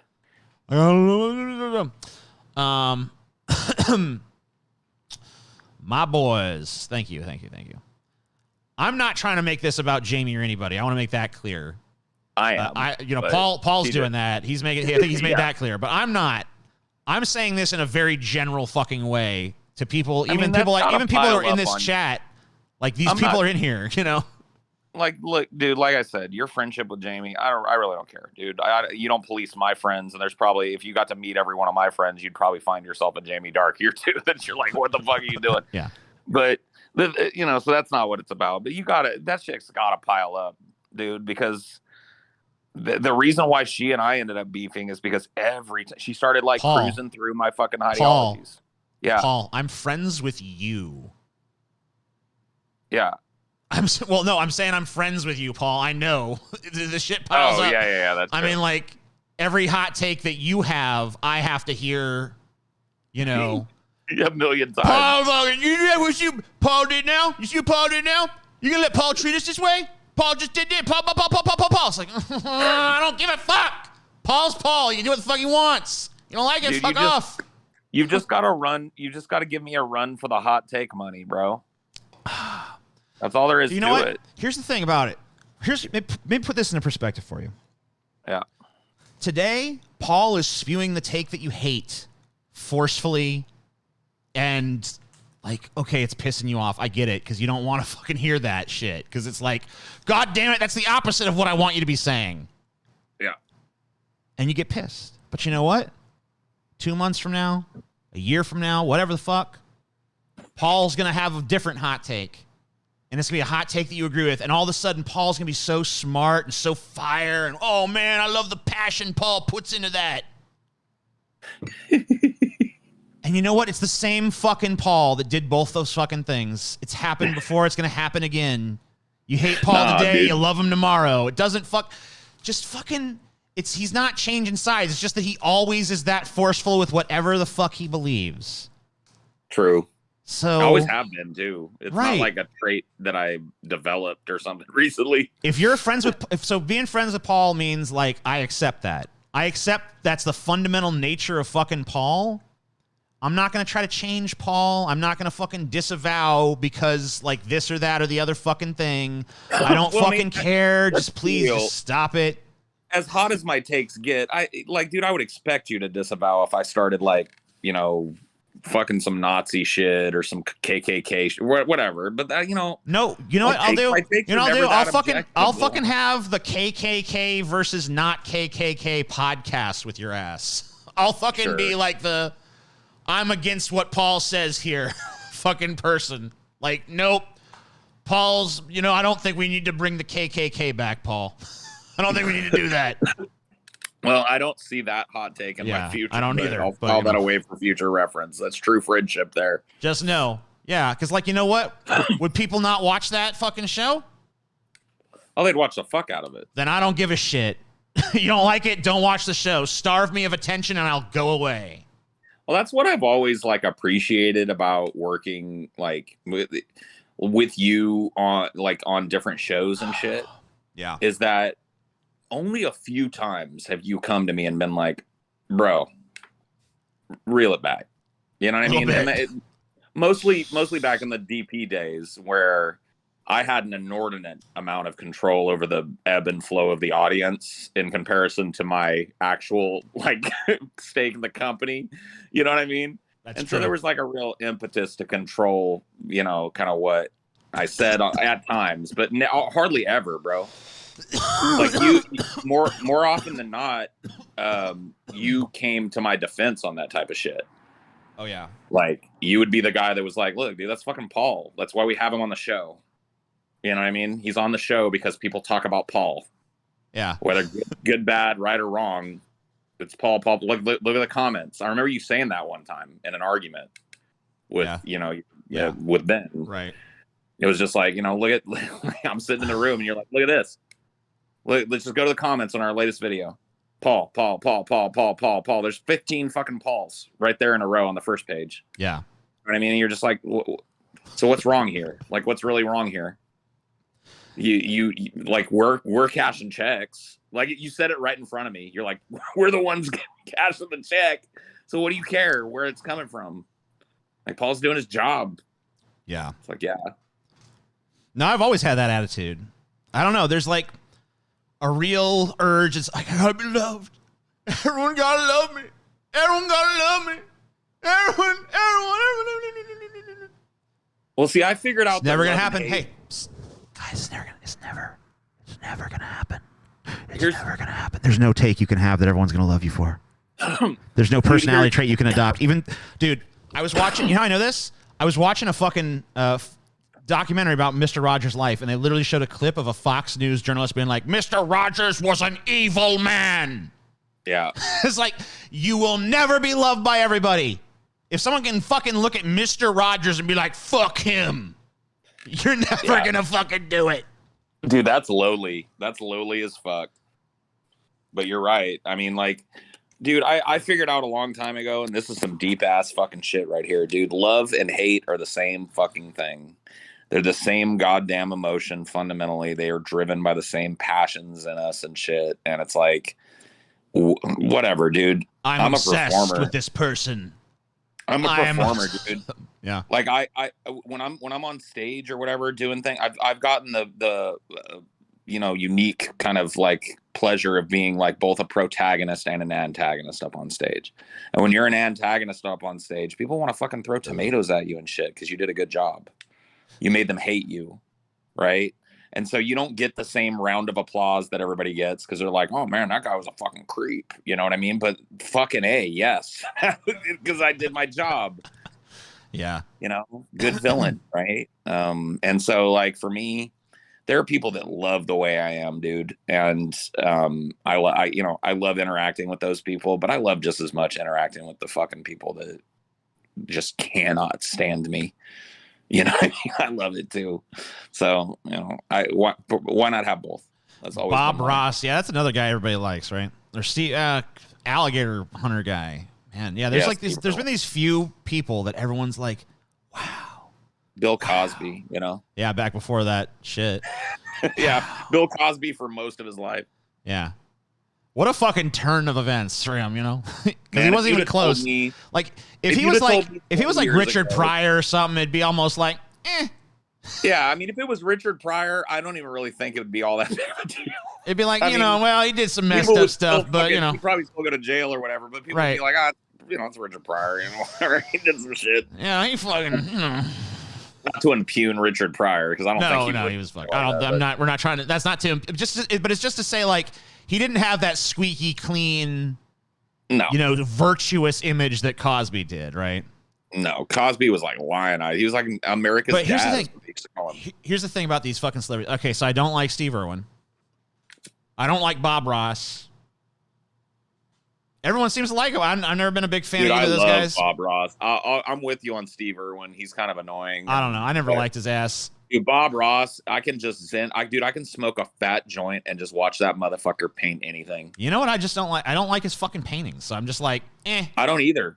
Painting sucks. I don't fucking. That's a bunch of fucking drivel. But I guess people like his voice or whatever. Or comforting presence. About him fucking starting with a blank canvas and painting some shit. I never like his paintings. They're all garbage that like I feel like my grandma would have hanging yeah, it's like you see it like a fucking Motel 6 or some shit. But it's bullshit. But like whatever, I can't do it. Yeah. He's got a soothing tone of voice when he does it. Yeah, I guess so. But whatever. I guess I could see it. He is. I mean, it's not definitely not something you watch for the thrill of it. I completed a new painting. I'm gonna show the people. Oh yeah. I have to publish it somewhere so I can take a look too. My latest fucking masterpiece. Behold my greatness. This one I can actually show on stream without having to fear. I had to show my last one on stream for like very briefly because it was like very naked. Got you. But this one doesn't have a floppy dick and balls. Yeah. This is just an alien. There you go. Cool. I'm gonna sell this shit for $17 million fucking dollars, Paul. Do it, bro. You're the next Basquiat. 17 million. That's what I realized. I was watching this shit like, motherfucker, I'm gonna paint some shit and I'm gonna make $17 million a painting. Yeah. And it's gonna be very beautiful. Picasso. A new video just dropped on TYT smearing Glenn Greenwald, by the way. I don't care. Dude, TYT is a bunch of dude, TYT has always been like one thing I will say is full of shit. Jimmy Dore fucking circulating those old clips of TYT kind of reminded me of like I actually liked them back in the day. Because they were kind of like edgy and shit. I was like, oh, I forgot TYT used to have an edge. I think that was kind of Jimmy's point, though, is like they're trying to act like they're all virtuous now, but their whole show was built on. They were basically like the Beavis and Butthead of news shows. You know what I mean? Yeah. Like, hey Butthead, you see what happened in the Republicans? Like, all right. Yeah. Look at that chick's pussy flaps, Butthead. Oh yeah, I see them. there they are. You know? I'm gonna have to go. Okay, something about. All right, I gotta go to the Streamlabs. Just fucking read that one. Give me a second. By the way, thank you for donating with Streamlabs. That does I get a better percentage from them than I do YouTube. Where's the login? Fuck, what is this? Hold up. Am I just like super stoned, so I don't understand how basic shit works? Is that what's going on here? That's why I do these phone streams, bro. You can't fuck them up. Yeah. Here we go. Sergio Ribeiro donated $4.99. Said the Wachowskis have confirmed that The Matrix is an allegory for being transgender. Did you and Paul notice the allegory while watching the films? Are you looking forward to The Matrix 4 coming out this year in theaters and on HBO Max? As far as I will say I did not notice the allegory. I never put that together myself. I saw the films. I probably didn't really devote much mental attention to the last two films because I didn't really like them. But the first film I liked. As far as the fourth one goes, I feel like it's kind of had its time and did its thing. But I'm open, especially with already having an HBO Max subscription. I'm open to fucking seeing what they're gonna do. I think I'll that's one pretty thing. much watch any old thing they'll throw in front of me, dude. Right, honestly. and I'm a little bit more picky, I guess, but I'm down for I'll check out another Matrix movie, but I gotta say I was pretty disappointed with the second two in the trilogy. I didn't really care for them, as I didn't really give a shit what they had to say philosophically. I didn't fucking like the action. I didn't like the acting. I didn't like the story. I didn't like how the characters were used. I thought that the fucking action scenes were inferior to like what they'd done in the first film in terms of like staging and shit and execution. Yeah. So I don't know. Like I feel like it didn't have like I don't know when I watched the fucking scene in the like the gun battle in the lobby in the first movie and I compare it to like a similar scene that they had in the second movie, it's like the inferiority just like screams at you. And it just gets worse with the third one too. It gets more and more like over the top CG infested and less like this blend of CG and live action wire foo shit. Yeah, I don't know. I didn't care for those films, so like if there was an allegory, I probably didn't notice it for that reason. And also, I don't know. I mean, I'm not saying there wasn't, I guess, but it kind of seems like I don't know. I will say I don't think it was there. I feel like it was like tacked on afterwards, like something that came like Gene Roddenberry fucking claiming he always meant to make a show that was going to give people hope and shit. I don't buy that either. I feel like people kind of put that into the show. And then he later on kind of adopted it more explicitly when he did Next Generation. And I feel like these Wachowskis too, like I feel like they look back on it and say like, oh, we were kind of expressing our transgender shit through this. And, you know, but I don't think it was intended at the time. I don't think it was meant to be about that, but whatever. That's just my impression. I don't fucking know their minds. But yeah. I mean, it's like I don't know. That's the vibe. That's the vibe I fucking get from it, but that's the enigmatic. I want everyone to fucking recognize that as just like the idle speculation of a fucking fat neckbeard that it is. Don't fucking take it as gospel truth or some shit. I didn't see it, but I'm willing to go, you know, whatever. That's the kind of like enigmatic purview of the filmmaker, in my opinion. It's just like these are the same people who are going to get mad at me for that take are the people who are going to talk about like death of the author in a million other situations. So I don't know. Just fucking sure. Yeah, I mean, I get people that are mad at me about shit too. Like with especially with trans issues, like I get a lot of flack on that shit. Well, mostly because I like Derek Jensen and he's kind of turfy. Right. Well, that's the thing I talk about is just like you got to like.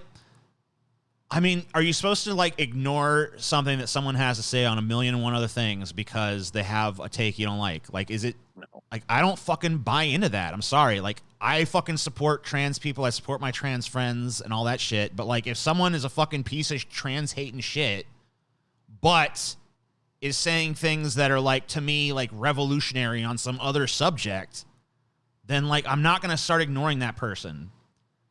You know, just for the sake of you. Like, I wouldn't expect you to do that for me. Like, if there was someone that was saying real interesting shit, but part of their fucking ideology was, I think we should be allowed to legally hunt and kill TJ Kirk.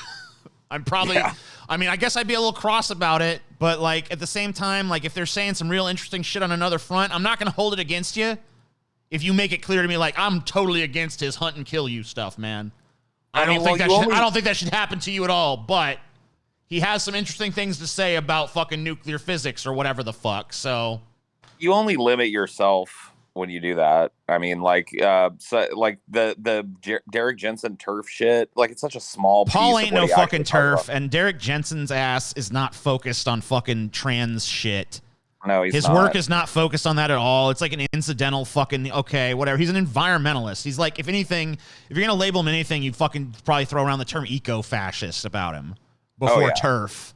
Or eco-terrorist. Yeah, because he like openly has been like, maybe I should be bombing a dam right now or something. You know what I mean? He calls for it. Right. So like, you know, that he's way like that's probably the thing that more people would be concerned about, I guess, on that one than the turf shit. But yeah. You whatever. would think, but not these days. I guess not. Maybe not these days. Not in practice, I guess, according to Paul. No. TJ's season starting soon. Get your rifles and bows ready.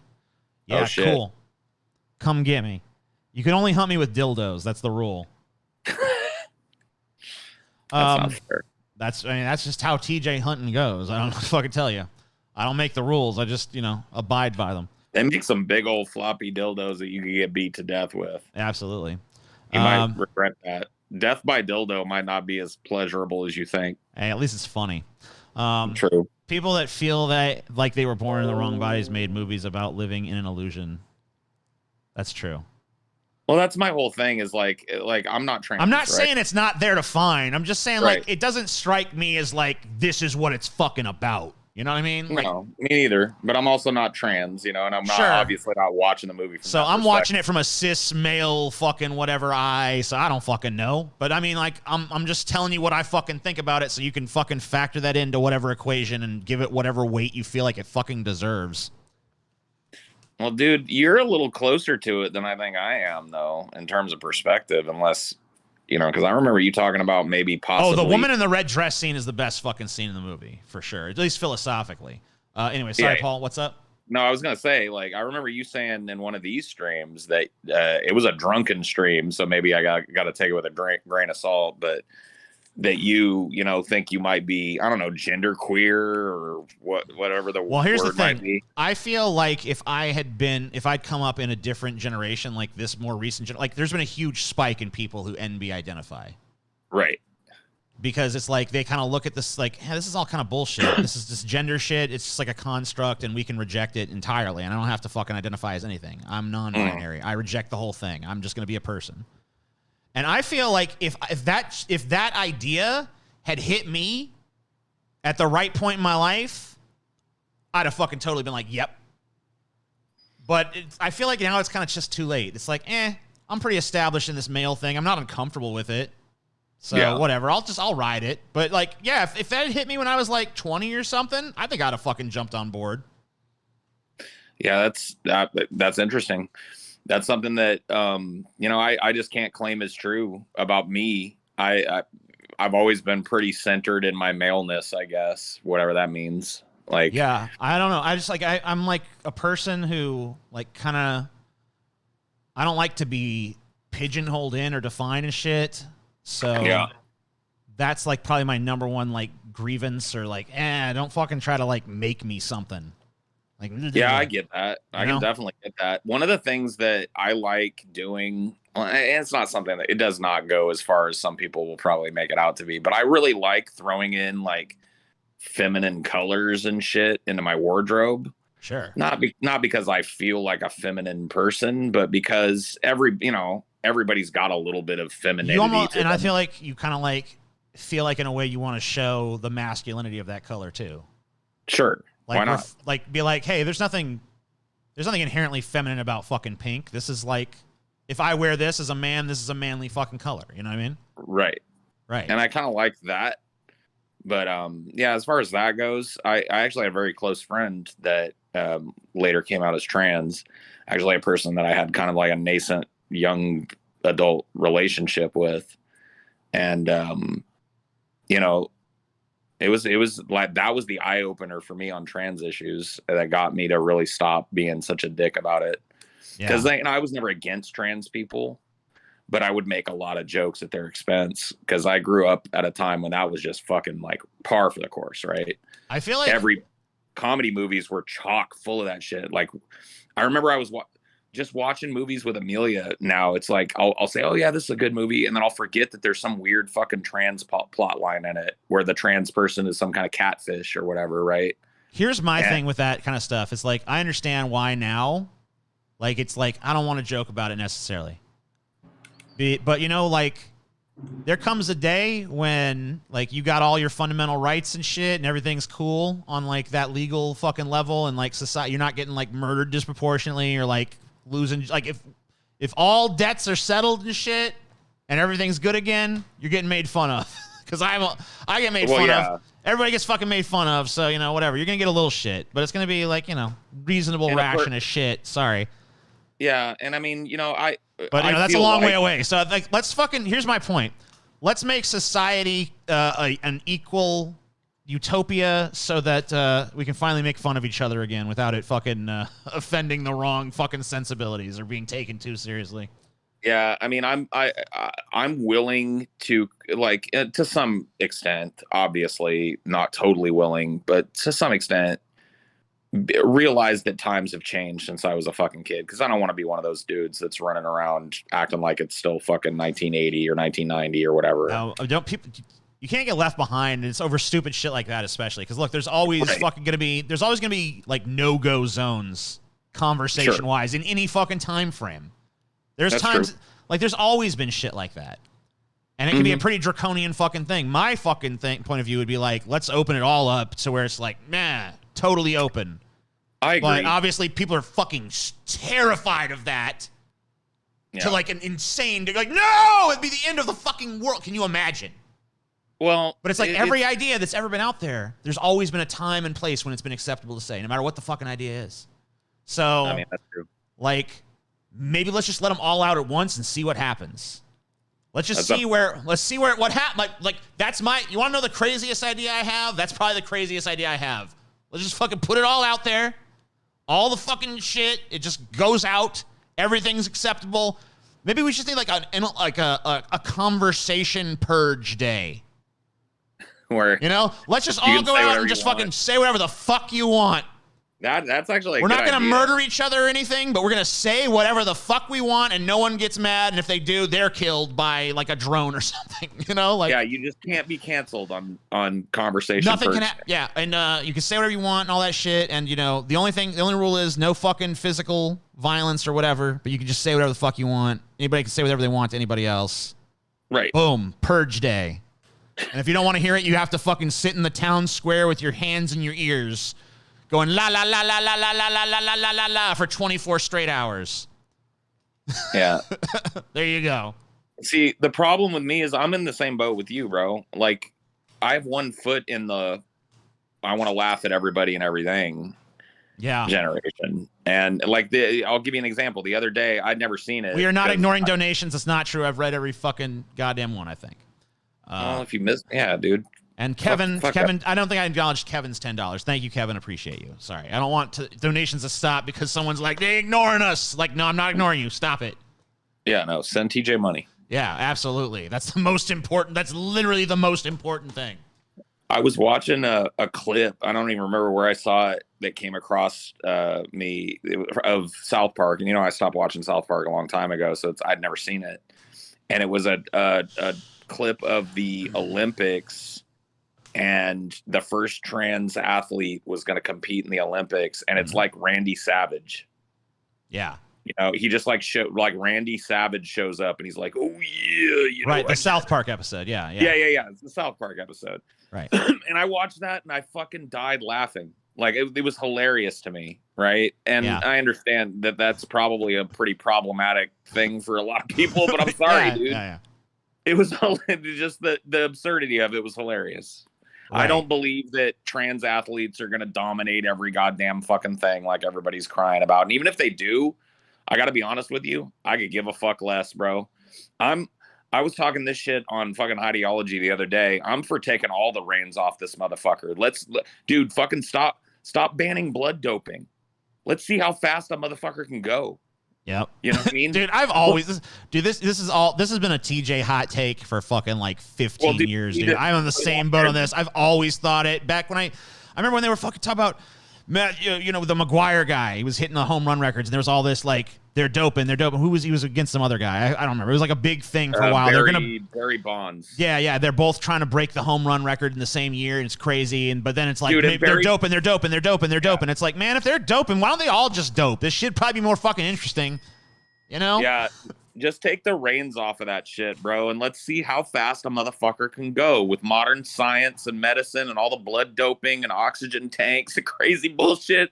Let's see how fast a motherfucker can go. Talent show scam situation, motherfucker. Get out of here with that. I'm gonna do the talent show. It's just fucking. It's been a rough motherfucker to put together. I don't have to tell you.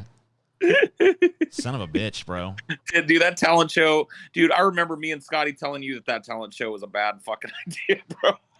You were so adamant. You were like, I'll throw that shit together. I think it's gonna. We were like, look, we'll ride with it. But TJ, it's gonna haunt you. This talent show. This talent show. I gotta just do the fucking talent show, dude. All right. You do have to do the talent at some point. All I gotta do is I'm just gonna fucking. You know what I'm gonna do? Here's all I'm doing for the talent show. I'm gonna open a fucking inbox somewhere and be like, send me videos. They have to be under a minute. Just show off your talent, and I'll watch them. And any trash bullshit is getting thrown in the fucking garbage. Yeah. You gotta fucking show me your fucking talent. I will present it to Scotty and Paul, who will judge it, and then the winner will get like fucking $10 million or probably a lesser amount. I think you should keep the trash shit too, so that we can have a best of the worst. Oh, category. sure. But I mean people who just send me stuff that's flat out like not them or like Rick Unwatchable Rolls or whatever the fucking bullshit. Sure.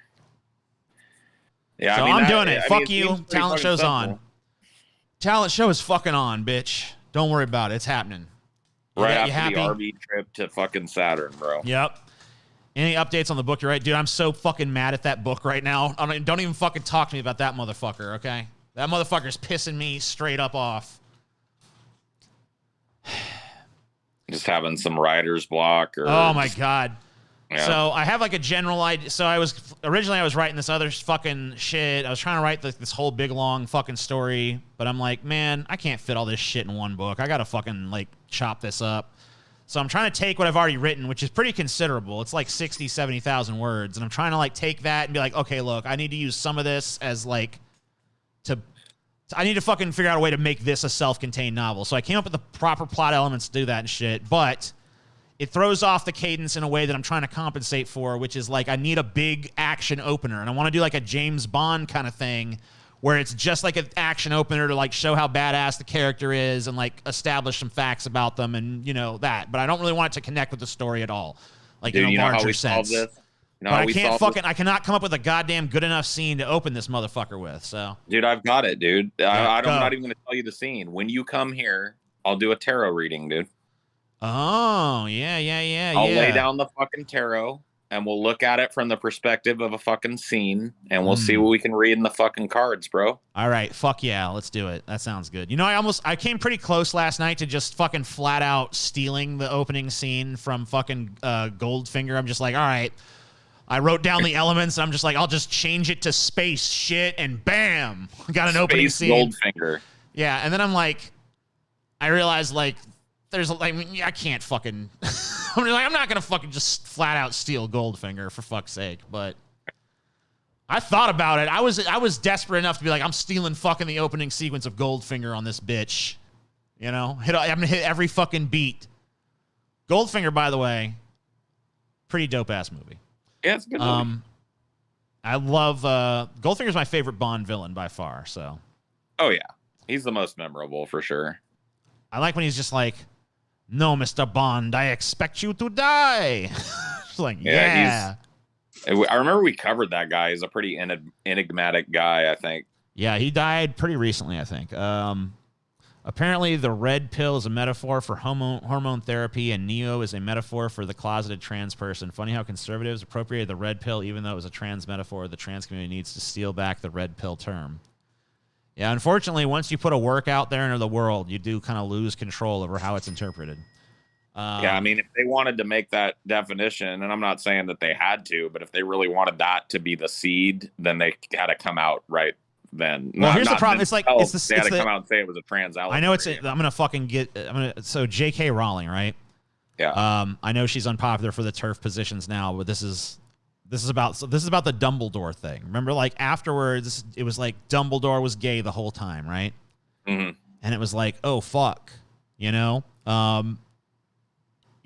People were like, well, if he was gay, why didn't she fucking just explicitly say he was gay in the books? And it was apparently because there was fucking literally laws on the books in the fucking UK where you could not have a fucking openly gay character in a fucking quote-unquote children's book. Right. So she literally was prohibited by law in her home country from fucking doing that. Yeah, that's ridiculous. I mean, that's just like insane fucking editorial, like the government having that sort of editorial control over fucking what an author can write about. It's fucking crazy. Yeah, that's nuts. You know, so don't ever advocate for that kind of bullshit, folks. I mean, fucking, we live in the age of advocating for that kind of bullshit, dude. Deplatforming. Odd Job worked for Goldfinger, dude. Yeah, Odd Job was Goldfinger's hench. Yeah. My favorite hench in the Bond universe is Jaws. Dude, I like big old fucking gangly Jaws. You know, he grew up around where I grew up. Did he? Yeah, like 20 miles from my hometown. He he was in two of them, wasn't he? He was in two different Bond movies, right? Yeah. Yeah. He was. I can't remember which two it was. I know he's an Octopussy, I think, and one other one. I can't remember. The best Bond girl's name, Pussy Galore is fucking in, I mean, that's like, they really just like, they're like, they were like, okay, we're going to fucking just be like that with it. Yep. Like, honestly, even the Austin Powers fucking parody of that, which was like a lot of China or something. Even that is actually not as direct as Pussy Galore. No, it isn't. Like, you literally can't, it's literally just like, yeah, like vagina is less pussy than pussy is. You know what I mean? Yeah. Like, vagina sounds clinical. Pussy is like something you fuck. Yeah. That's Her true. name is Pussy Galore. Yep. She's got all the pussy. I mean, like, come on. Come on. Literally. They fucking named a character in a movie that was like not even like a comedy. It's like a spy movie. So, yeah.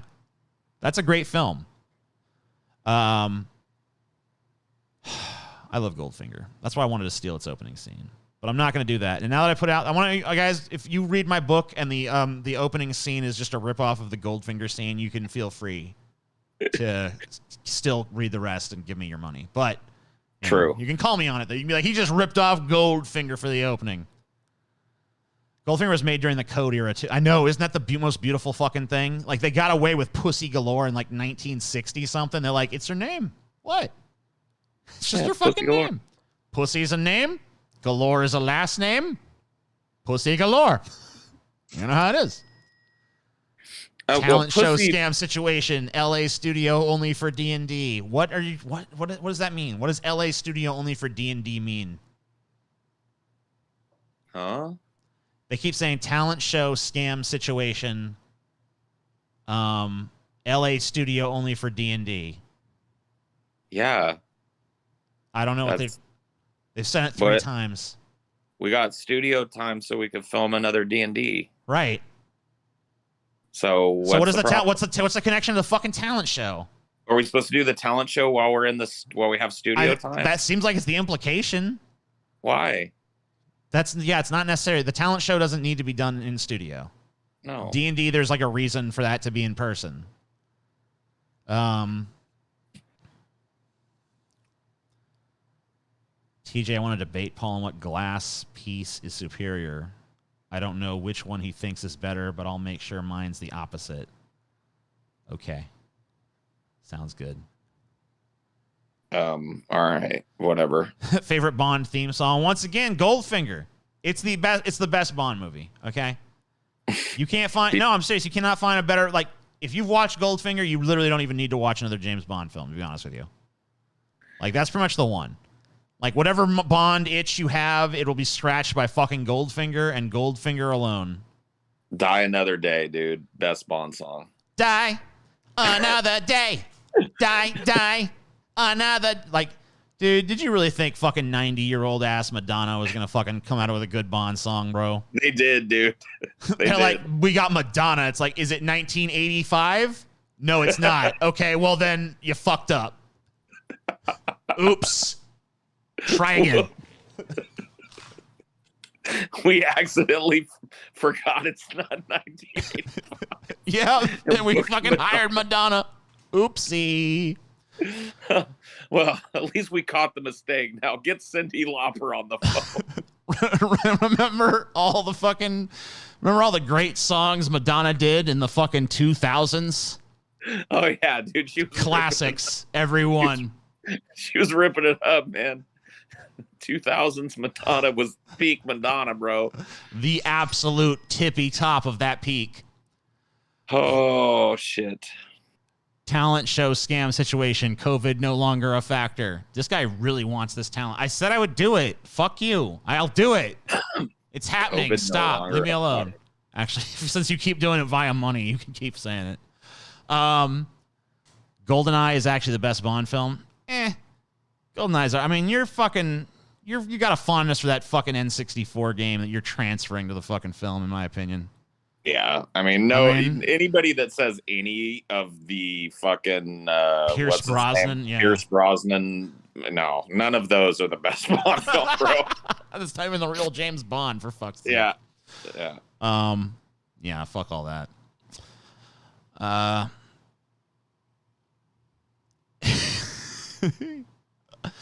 I haven't watched the 007 movies in like a decade. Maybe it's time to go back. It's time to go back to at least just go watch. Okay, tell you what, go watch Goldfinger, and if you want more, then you can fucking go through the rest. But like, just go watch Goldfinger, see if that scratches the itch, or see if that makes you just realize like I don't really want to watch these again.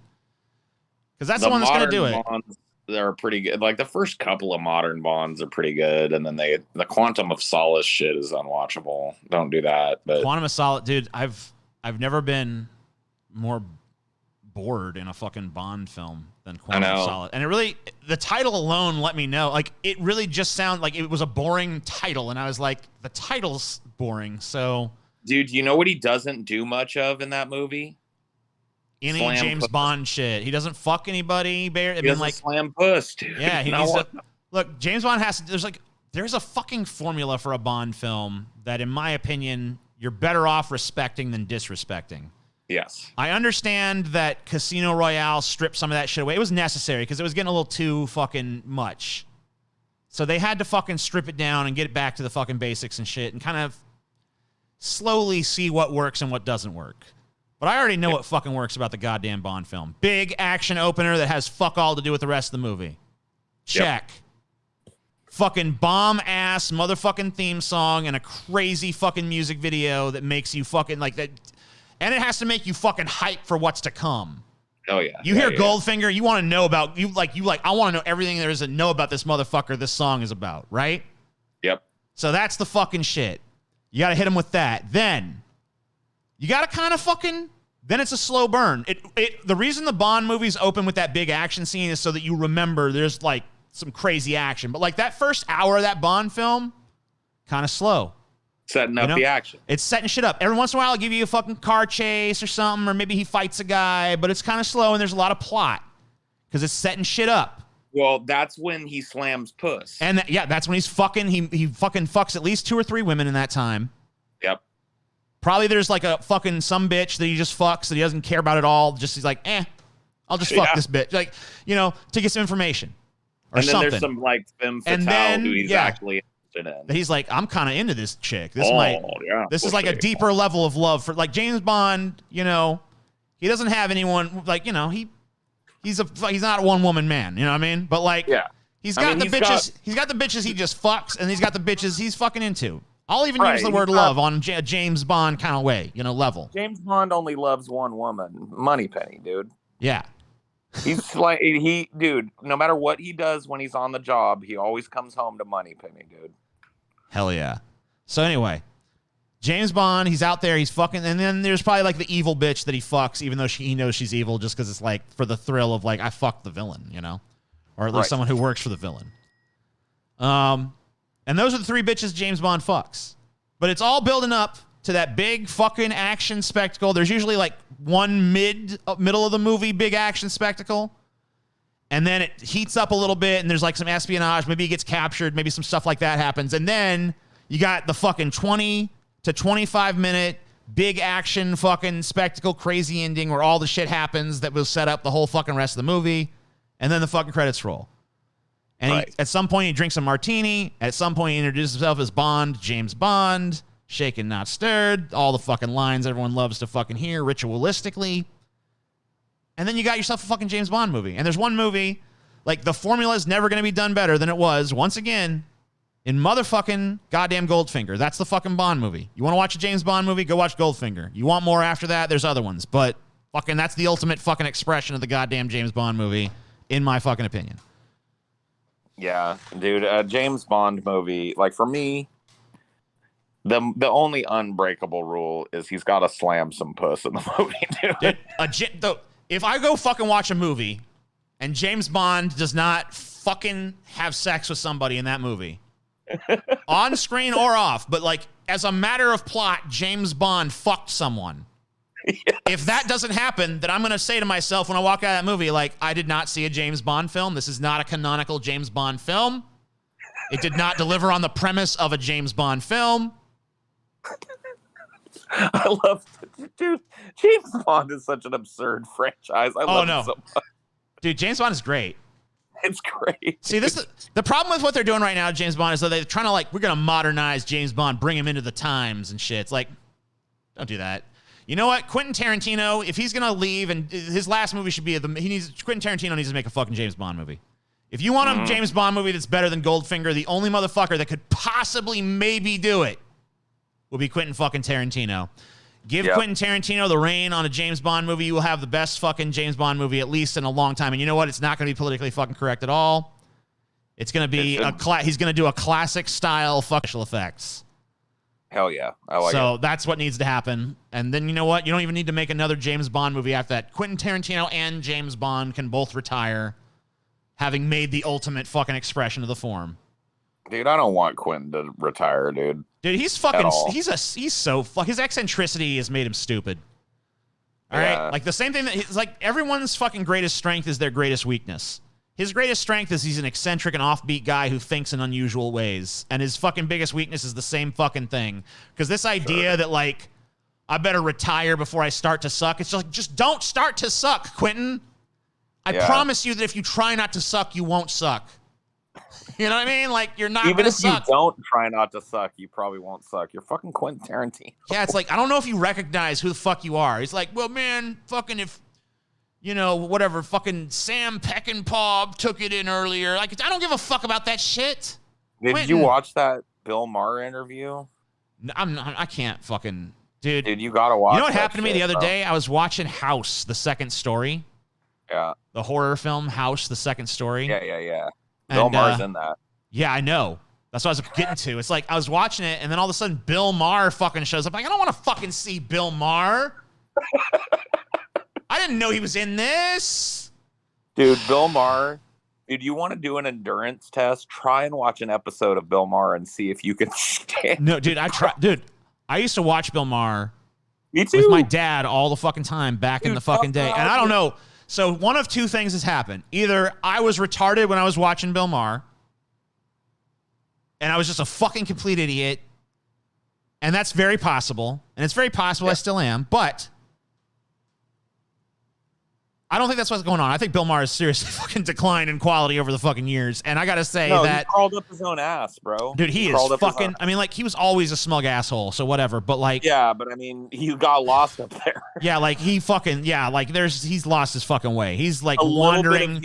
He's a man, like, wandering the vast wasteland of his own ass, trying to find fucking freedom. Dude, this is like Bill Maher, the legendary journeys, as he wanders through his own colon, trying to arrive at a fucking point. His fucking boomer lib takes are so out of control right now. Oh my god, dude. Fucking, like, I mean, cringe fucking central. I can't even, like, fucking, oh my Amelia tried to warn me. I was scrolling through, HBO, and I saw that there was one watch. And I said, "You watch a Bill Maher?" And she was like, "Oh my god." She was like, "It's so fucking bad." And I was like, no, it can't be that bad, dude.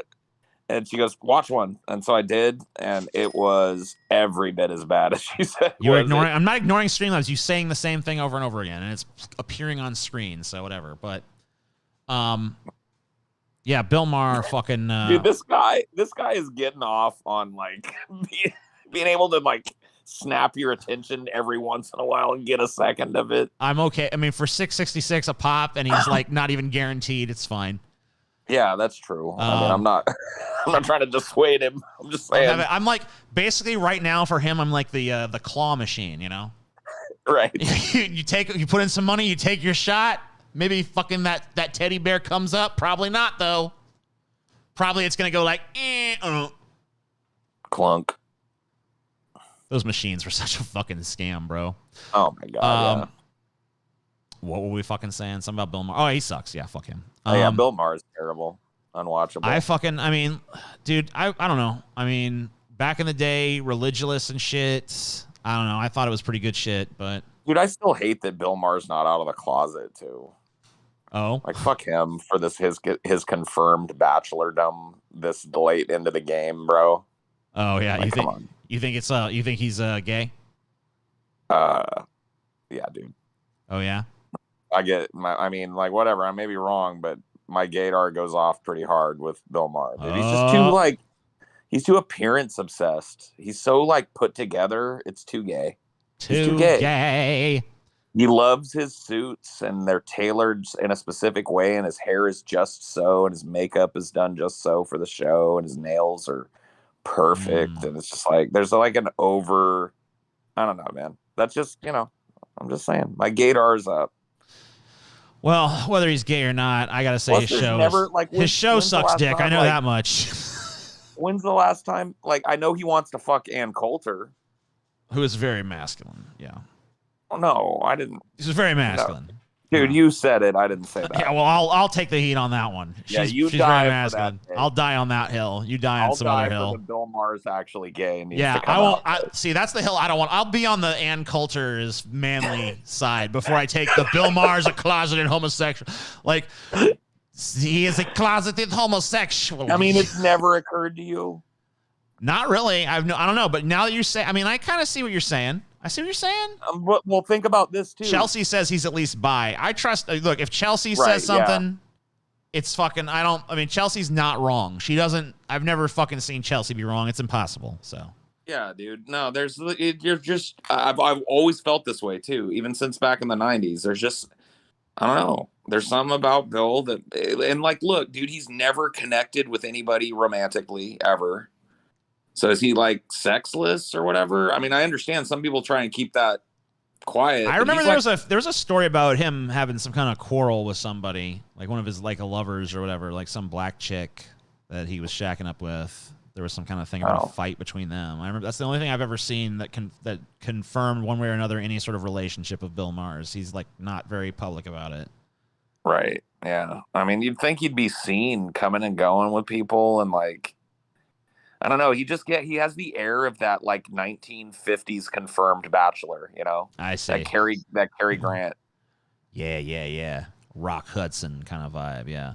Rock Hudson vibe. Rock fucking Hudson vibe. That, but the opposite of Rock Hudson. Yeah. Different mask, but same premise. Yeah. DFF Bill Maher versus John Oliver. Why would I do that? I'm not doing that. I mean, I'm sorry, dude. John Oliver he walks away with it, bro. Yeah. Like you may not be able to stand John Oliver, but like I'm telling you what, watch an episode of Real Time and then watch an episode of John Oliver's show, and you tell me which one you like. Yeah, I mean, like I don't know. I like John Oliver's takes most of the time. I don't know. Maybe not. Yeah, he's got good takes. But... He can be a little overbearing with his British fucking assault humor. Yeah, sure. Machine gun bullshit, but. Yeah. Whatever. He ain't no Bill Maher. Bill was dating a girl that used to be on TYT. Oh, really? Really? Interesting. Well, see, here I am being in my position, being undermined. I mean, if he was closeted gay, you would definitely hear about, but like bisexual, you'd probably hear about his more, his women friends more often than his male ones, right? So. That's probably true.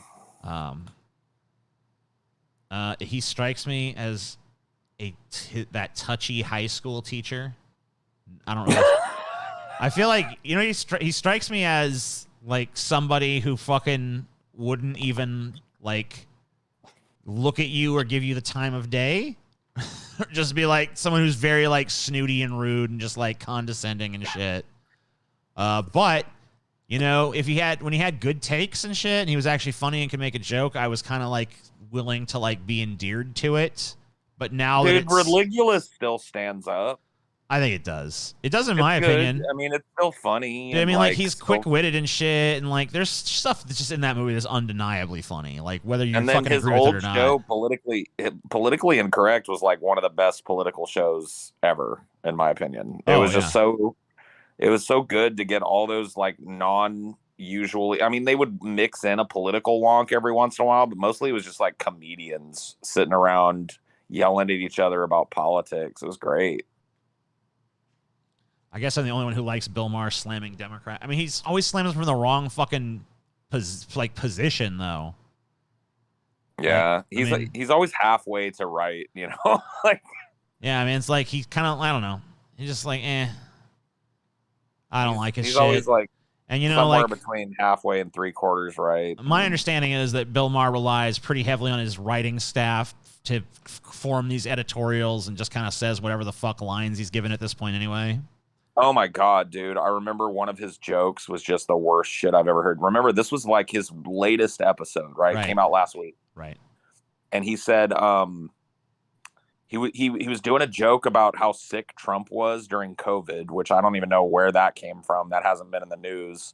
He was like, turns out Trump was way sicker than we thought he was. In fact, you know, one of his doctors remarked, you know, all of the orange has gone out of your face. Yeah.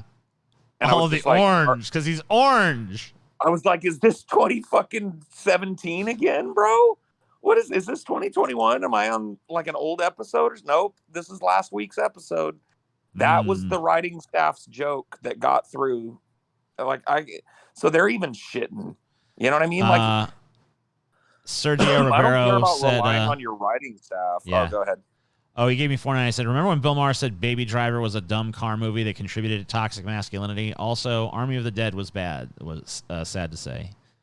Whatever. I mean, his bad movie takes, I can forgive him for. It's his bad political shit. Well, I think Sergio himself was saying that Army of the Dead was bad, and then he was saying that Bill Maher said that thing. It was kind of confusing. But, oh, okay. I haven't seen Army of the Dead yet. I kind of tried to watch it, and I got to that point. Ever since Rick and Morty did their like heist parody episode, like heist movies are kind of hard to enjoy on a level because there's like this joke that they do in that episode where everyone's like, you son of a bitch, I'm in. You son of a bitch. You know, it's just like, and then like when I'm watching this movie, there's like literally 30 minutes of you son of a bitch, I'm in kind of scenes where they just go collecting the members of the crew. And it's just like when you see how formulaic it is and that's been made fun of in your mind and you see them actually doing the same conventions that have become so old hat at this point. And this like, you son of a bitch, I'm in for like 30 minutes of the movie. And I'm like, I just wanted to see him kill zombies. Like this movie's 2.5 hours long. Why is so much of it this? Yeah. I don't know. I just wanted a fucking high octane zombie movie that, and I'm sure it gets to that, but like I honestly couldn't get past all the fucking expository setup. So that's where I kind of was with it. Yeah, I haven't tried it yet. So it's kind of like your experience with that movie you wanted to watch with the Steven Soderbergh fucking silent, you know, not silent, film noir shit. Got a terrible fucking name, bro. I was interested in Army of the Dead, and I was the same thing as you. I got 30 minutes in, and I was like, I don't really fucking care. Fuck this. I didn't care about a single character 30 minutes in, dude. I was hoping for to see Brendan Fraser, like, okay, he's working again, and it's not an action role, you know what I mean? So he can kind of like stretch his wing. Dude, he was so bland and vanilla and not there. He was just like a placeholder type of guy that could have been played by any old fucking dude. I'm Brendan Fraser. Here I am.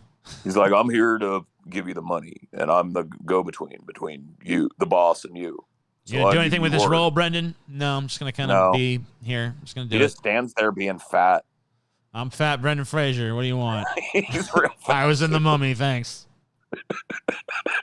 It's like, man, I really want to like you, Brendan, but come on. Me too. Yeah, you gotta work with me a little bit, Brendan. You gotta fucking. This has to be some give and take here. You know, I'm trying really hard to like be like that's. I want you to. I'm rooting for you. And I still can't get behind this, so come on. He was so boring, man. He was so bad. Bad. It's not a presence. So Bill Maher's current girlfriend is hot as fuck, you said? Really? Let's see. Guy gave me the name. Let's take a look at her. Damn. What do you know? What's her name? I'll look her up on my end. Here, I'm gonna fucking Or you can share it if you want, but here you can Bill Maher's fat fucking pasty white ass is right behind her in this photo too. Look at that shit.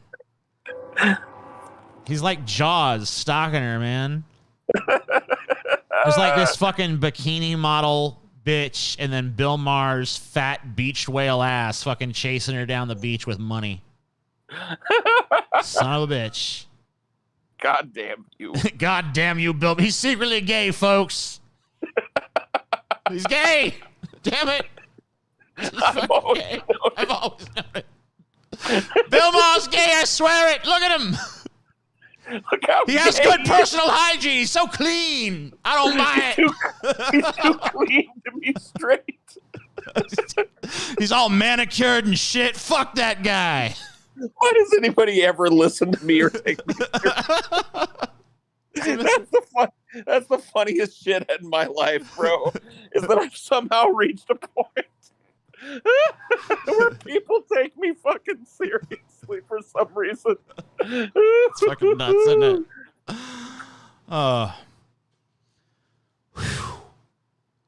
Did not know Maher had a thing with Ann Coulter. Bill Maher invented Ann Coulter, okay? Bill Maher basically molded Ann Coulter's entire fucking persona. Like when you see Ann Coulter, she is brought to you by Bill Maher fucking Industries, all right? Like he invented her fucking rhetoric to have like basically a right-wing fucking person to argue with, you know? So, yeah. Whew.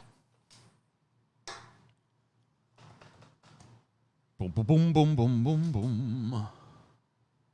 Sorry, I got a train going by, so I'm muting. Okay. Whew. I gotta piss again, so. I don't know if Paul's gonna talk or whatever, but you guys, I'll be right back. All right. Yeah, I'll talk with the train behind me because fuck all of you. Dude, I'm stoned. Yeah, I'm real high.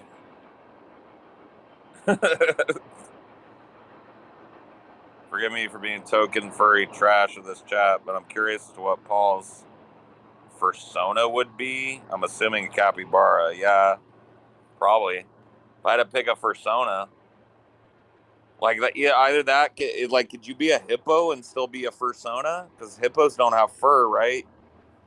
Could I have a hippo fursona? Because I like hippos too. I don't know what the rules are of fursonas, you know what I mean? Like, I like hippos and I like rhinos and I like elephants. Could I be a furry elephant? Could I be like a woolly mammoth furry? Well, man, no, I don't want to go down this road, man. Let's not talk about my fursona. Propagandize you? All right, well, everything that you've been told about politics is a lie designed to manufacture your consent as your life and the lives of other human beings are thrown into the fucking grinder that is capitalism to poop out, you know, whatever the fucking sludge is that poisoned the world, bro. There you go. Your propaganda. Soda. Sorry, I don't mean to interrupt, Paul. No, it's all good. I was just radicalizing your chat. Cool. Real quick. Good stuff. Hippo is a fat sona. Good. Yeah, somebody asked me, they paid you, but they asked me what my fursona would be. And I said probably like, well, blobfish, but you can't have a fish fursona, can you? I don't know what the rules are, you know? Yeah. Well, you can do whatever the fuck you want, right? Can you? I guess. Who's gonna fucking stop you? You know, like, I don't know. I feel like if you show up dressed as like a goldfish or something, like they're not gonna turn you away. Like, no, that doesn't count. You know yeah, what I mean? But how do you yiff as a goldfish? You know? I don't know. Fucking open up a flap somewhere. There's always a dick flapping these things, you know. Open up a fucking flap. There's always a butt flap as well. Oh boy, dude. DJ. Just open your goldfish butt flap and let the fisting commence. I don't know. Stick your dick through the gill flap. Wouldn't fish be a scaly dude? Just whatever, you know? Like, just do what you want. Do what makes you happy. If you want to dress as a big-ass goldfish, get fucking butt fucked, that's cool. Everything's good. I used to be pretty fucking boomerish on fucking furries. I really don't care now, but man, I will not lie to you. You people fucking creep me out, bro. I'm just gonna say it. You know, I fully support your right to go and yiff and do whatever it is you're doing, but the fucking furry thing, I never got it, bro. Yeah, dude. I don't get it. That's not my thing. Yeah. That's the thing. It's like, do what you want, man. Do what you want. Can my fursuit be a juggalo? Yeah, be a juggalo. This is my first. All right, you know what? They might. You know what? We're gonna do. We're gonna. You know, Paul just made a very bigoted statement against furries, and here's what we're gonna do. Here's how we're gonna address that. We're gonna fucking dress Paul as a juggalo, and we're gonna send him amongst the furries. And when they say, "What are you doing here?" I'm gonna be like, "This is my fursuit. This is my fursuit. I'm a juggalo." Whoop whoop. You know? Yeah, representing juggalo. Maybe you can get like some like really fucking shitty like rabbit ears or something. Put them on your yeah. Yo. I'm a jugga rabbit, baby. Get a dirty wad of cotton balls and tape it to my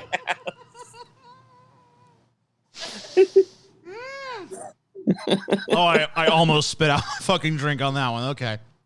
Big fucking dirty wad of fucking used cotton balls that have like blood on them and shit. Yeah, like, it's horrible. They've been like fucking nasty fucking shit. It's like I'm a bunny rabbit. Whoop whoop. Now, which one of you fucking wolves is gonna get your Wait a minute. titties out? Wait a minute, dude. Wait.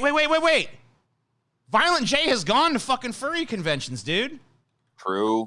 Yeah, he did that shit. It's actually kind of cute. One of his kids is a furry, and so he's not a furry, but he did it for his kid. He got a juggalo fursuit. Yeah, so fucking this is not, you know. Also, it's not without precedent, you know. So yeah, I mean, like Violent J has already hung out with the furries and shit. Like this is a thing that he already do. I mean, look at this shit. Wait, there's fucking literally already pictures of Violent J himself with fucking furries and shit. Check this out. Dude, look at him. He looks so happy. It's legit. It's legit. That's not Violent J. But the rest of this shit's Violent J. That's Violent J for sure. Hanging out with the fucking furries, man. Whoop, whoop. Whoop, whoop. So this is not fucking far-fetched, bro. This is not far-fetched. Dude, I just want to do it as a thought experiment. You know what I mean? Like Violent J, man. As Violent J. You should just tell, like, the furry community probably knows Violent J has some tangential. You should just dress as Violent J and be like a Violent J impersonator at the furry convention. But then the real Violent J shows up. You know? Yeah, dude. And, you know, mass confusion ensues and shit. And somehow you're able to talk the furries into thinking you're the real Violent J, and they kill the imposter and eat him. So.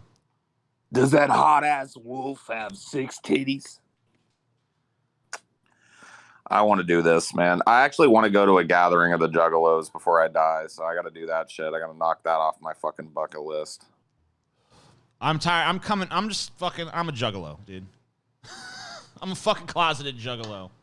I don't have any of the tattoos or any of that shit, but like deep down inside, at least for that fucking first round of Joker's cards, I got some Juggalo in me.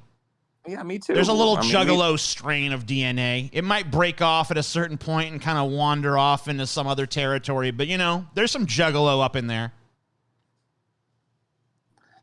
Yeah, me too, man. I like them early Joker's cards too. I want to go whoop it up. I want to take whatever drug is handed to me. Like even you know, shit that I normally abstain from, dude. You're at the gathering. If somebody passes you this, that, or the other thing, you just take it.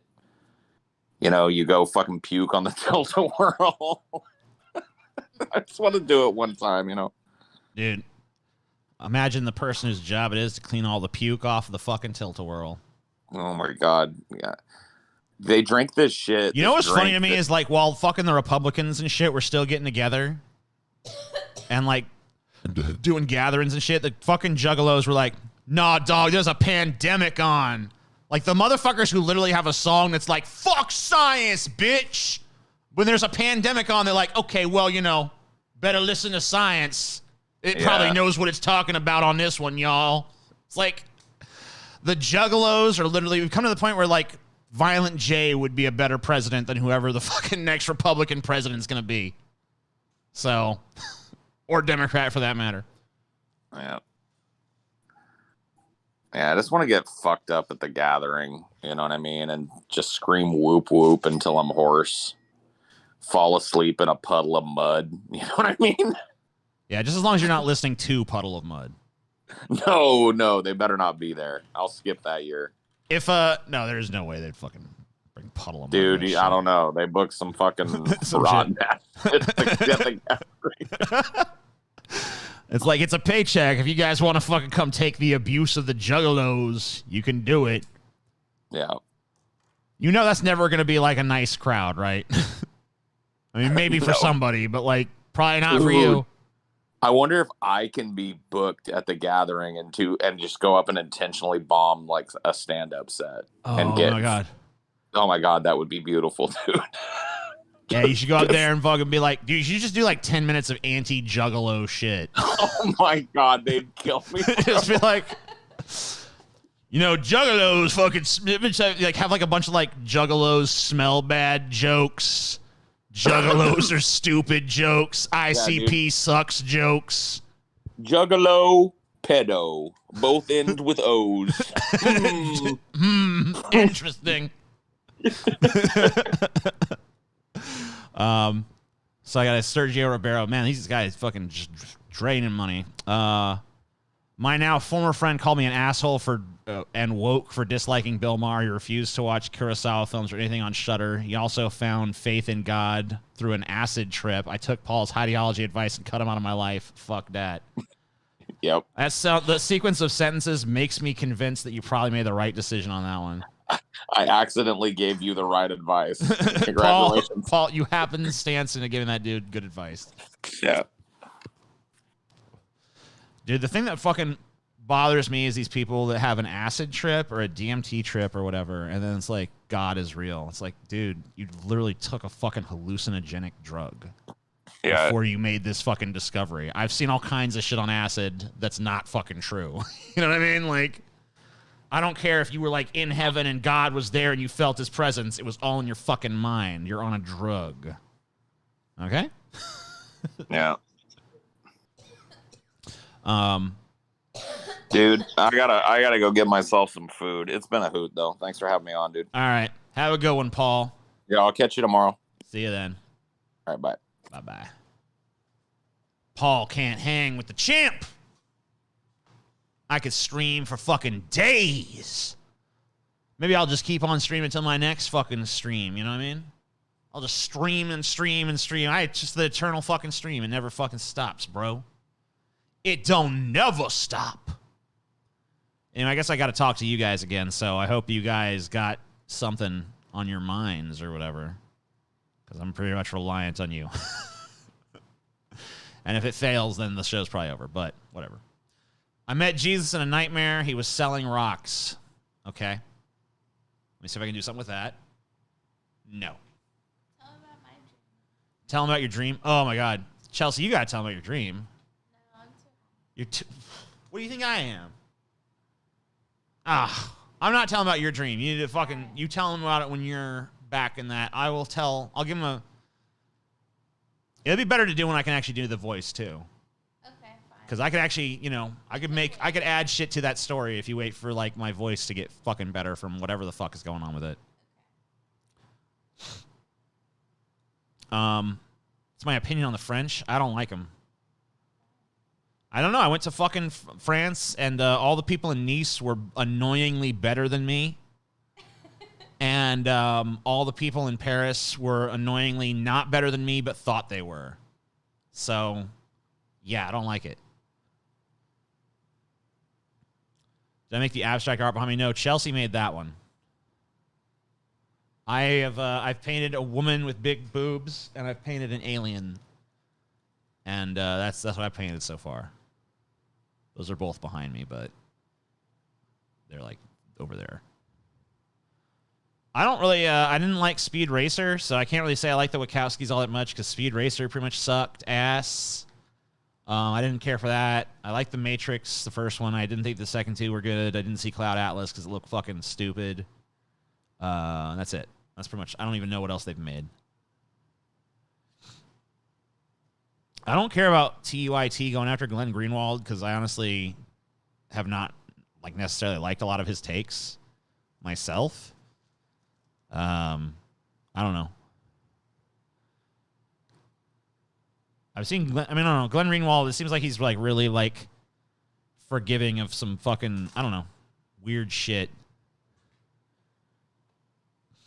When's the next Chelsea stream? I don't know.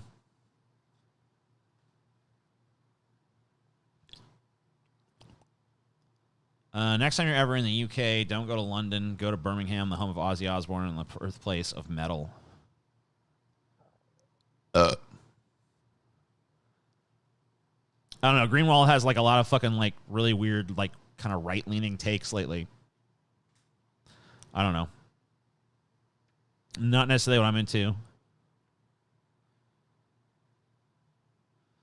GTFO, Speed Racer was dope. I mean, if you like Speed Racer and shit, I can see like why you'd like it because it had like a unique energy about it. And I can say it was like pretty much not like any other film I've seen, but I just didn't like what it fucking did. So if you like those like crazy transitions that it had and like, you know, I don't know. I mean, if that's like the high energy, crazy vibe shit worked for you, cool. But for me, oh my God. No. The frenetic pace and just like the crazy, nonstop ADD energy just didn't make for good filmmaking. But I guess that, you know, if that's what you're into, that's what you're into. You certainly get something unique out of it. I can respect it as a fucking film, I guess. Like, I wouldn't say it's a piece of shit.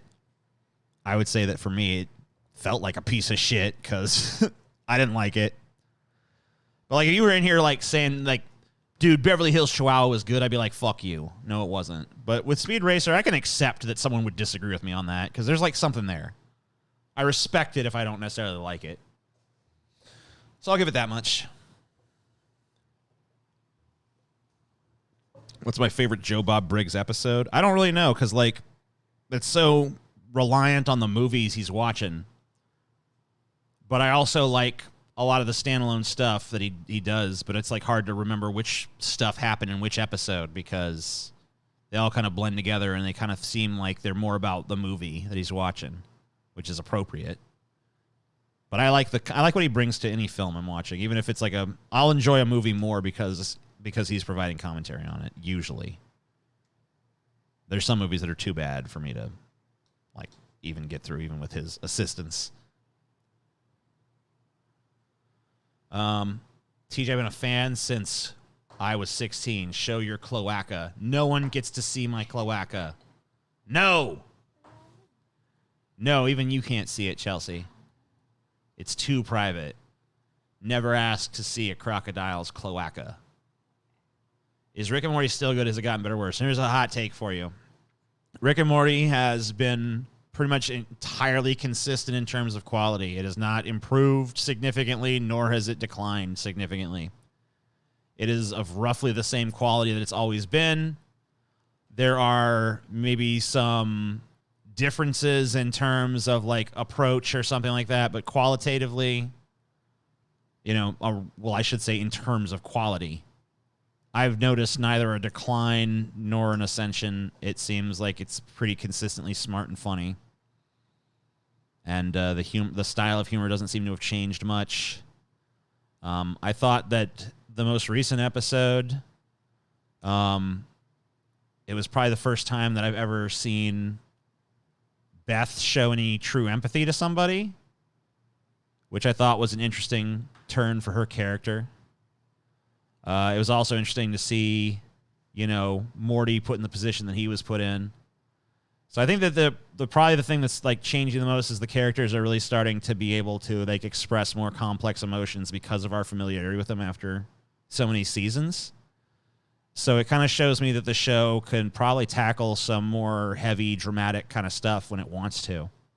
I don't think it should rely too heavily on that, but like it kind of shows me that whenever they do decide to pay off that evil Morty storyline, they could probably actually deliver some authentic emotional moments in that. If they don't wait too long, because obviously every show will jump the shark at some point. But I think that the new season has thus far been very good, but I don't consider it to be stand apart either in terms of like so good, wow, I'm blown away by how much better it's gotten, or I'm shocked at how much it's declined. There's nothing like that. I feel like it's pretty much where I've always thought it was. Which is really fucking good. Fourth season of Rick and Morty sucked. I haven't watched it since. No, you're just stupid. That's wrong. You're just incorrect. It's just flat out stupid and wrong. I will fight you. I hope TJ will alter the course of history and make Leftist less lame going forward with his new, better videos. We'll see. I don't fucking know. I'm just going to make what I want to make. I don't have any, I just want it to be fucking interesting and I want people to watch it. That's what I want. I think our Morty will become evil Morty. I feel like that's too easy. I feel like they're probably going to do something a little crazier than that. I mean, this is Rick and Morty. Like, conceptually, it has to be mind-blowing, whatever they have. Like, if it's not mind-blowingly crazy, then it's going to be a disappointment to Rick and Morty fans in particular. So they got to really deliver something that's, like, very intricate.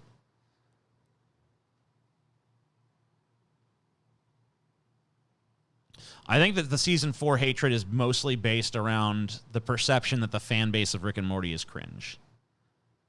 The perception that the culture that has sprung up around Rick and Morty is toxic and the fan base is a bunch of cringe lords. And therefore, whatever, it's declined in quality because of that somehow.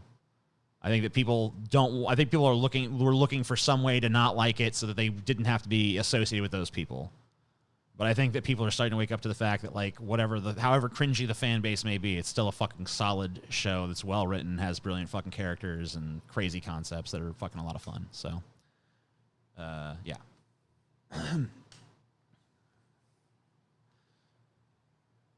I can't believe TJ in bad faith gaslit Jamie Darkey by saying he'd want to hear what a cannibal rapist has to say. The First Amendment does not apply to people Jamie Darkey does not like. What?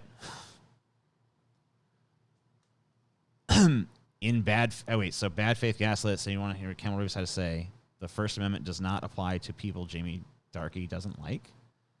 I don't understand the point being made. I've read it twice now. I don't get it. Season 4, episode 2 is pretty bad, though. Which one is that? Is that the dragon one? Season 4, episode 2. Oh, I should probably tell what show I'm talking about. Might be a good idea. Old Man in the Sea. Oh, no, that was a brilliant episode. You're so stupid. Fuck you. If it was the dragon episode, I would know at least it was because you're, like, sexually repressed or something. But season 4, episode 2 is great. What? Just a kiss. Just your eternal, undying love situation. No? Nope. Okay. Wife just said she doesn't love me. It's brutal. That's not what I said. Look good. Adventure Time was cool. Yep. I don't know. I didn't actually watch that, so I can't. I don't know. Maybe it was. I just agree with it. Like, yep, sure was. Like, wait, I never saw that. Why am I putting on airs on that? TJ, something tells me an edgelord like you doesn't value Jurassic Park like the average person does. I myself love... Dude, let me tell you something, okay? Jurassic Park is a fucking amazingly brilliant fucking movie that is entertaining on a popcorn level and yet philosophically deep. There's something for the fucking mind to chew on in there. I think Ian Malcolm's fucking speech about, science and ethics is one of the best fucking film speeches ever fucking made. The movie is a fucking classic by any fucking measure. It has some of the most top tier fucking visual effects that have ever been committed to fucking film. I mean, come on. Of course I fucking like Jurassic Park. No one's fucking... Anybody who's edgy enough to be like, Jurassic Park sucks. Officially, you're a tryhard at that point, okay? Come on. You're being a tryhard. Come on. You know you are. I value your streams. Feels like hanging out. That's what I go for. I try to make it feel like a place that you can just kind of hang out and talk and bullshit and stuff. Because, look, I'm not the most sociable fucking person in the goddamn world in fucking my day-to-day life. I find people overwhelming and exhausting, and I'm sure a lot of you guys feel the same way. But doing it on this level, it's a little bit more, it's detached enough that I can feel completely comfortable. And I'm sure that a lot of you guys feel that fucking comfort level happening. So that's a good thing. That's what I kind of mostly go for here. Sometimes we have like some cool moments, heated moments, whatever the fuck, bullshit. But for the most part, I like to do chill shit on this channel. Just hang out with people, have fun, talk some bullshit. Be taken for what I am. In the context of goddamn, it's like, why does everyone have to be a fucking goddamn super genius that's right about everything nowadays? Why can't I just be a motherfucker, a big, fat, stupid goddamn neckbeard screaming fucking into a microphone telling you, and then this thing, that thing. And you can just put it in the context of, that's what he is. He's not a fucking professor. He's not a scientist. He's a fucking goddamn guy screaming into a fucking microphone. Contextualize me as that. Don't give me my shit some fucking undue weight. Don't fucking make it seem like I gotta fucking always be right. I'm just finishing the book Jurassic Park. I really enjoy. Yeah, I've been listening to Chelsea listen to Jurassic Park. I haven't actually been engaged in it. I haven't been actively listening to it with her, but I've caught a lot of it with her listening to it. And it sounds really fucking interesting. I like it has a very clinical, almost Lovecraftian tone, as opposed to the film, which is obviously covered in Spielberg. See, I'll take Harry Potter over Lord of the Rings any fucking day. I don't know. Lord of the Rings is so boring to me. It's such a boring fucking thing. But whatever. I get it. It's fucking brilliantly made and shit, and I'm sure it's brilliantly written too, but it's not my fucking shit. Do I have a favorite poet? Yeah, I like Stephen Crane, whose poems don't really rhyme and a lot of times don't even really read like poems, but they're very minimalist and stark. Probably his most famous one is here, I'll read you his most famous fucking poem. His poems don't really have titles. They're usually just identified by the first line of the poem. So there's not a name to it. Okay, I gotta find the fucking one. I'll just what are these big fucking long things? Trying to find the one he's most famous for here. Okay, I think it's this one. No, that's not it.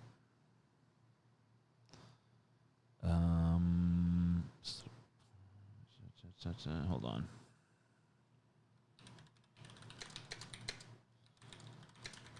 Let me refine my fucking search. No, there's a novel by the same name. Hold on. Yeah, here we go.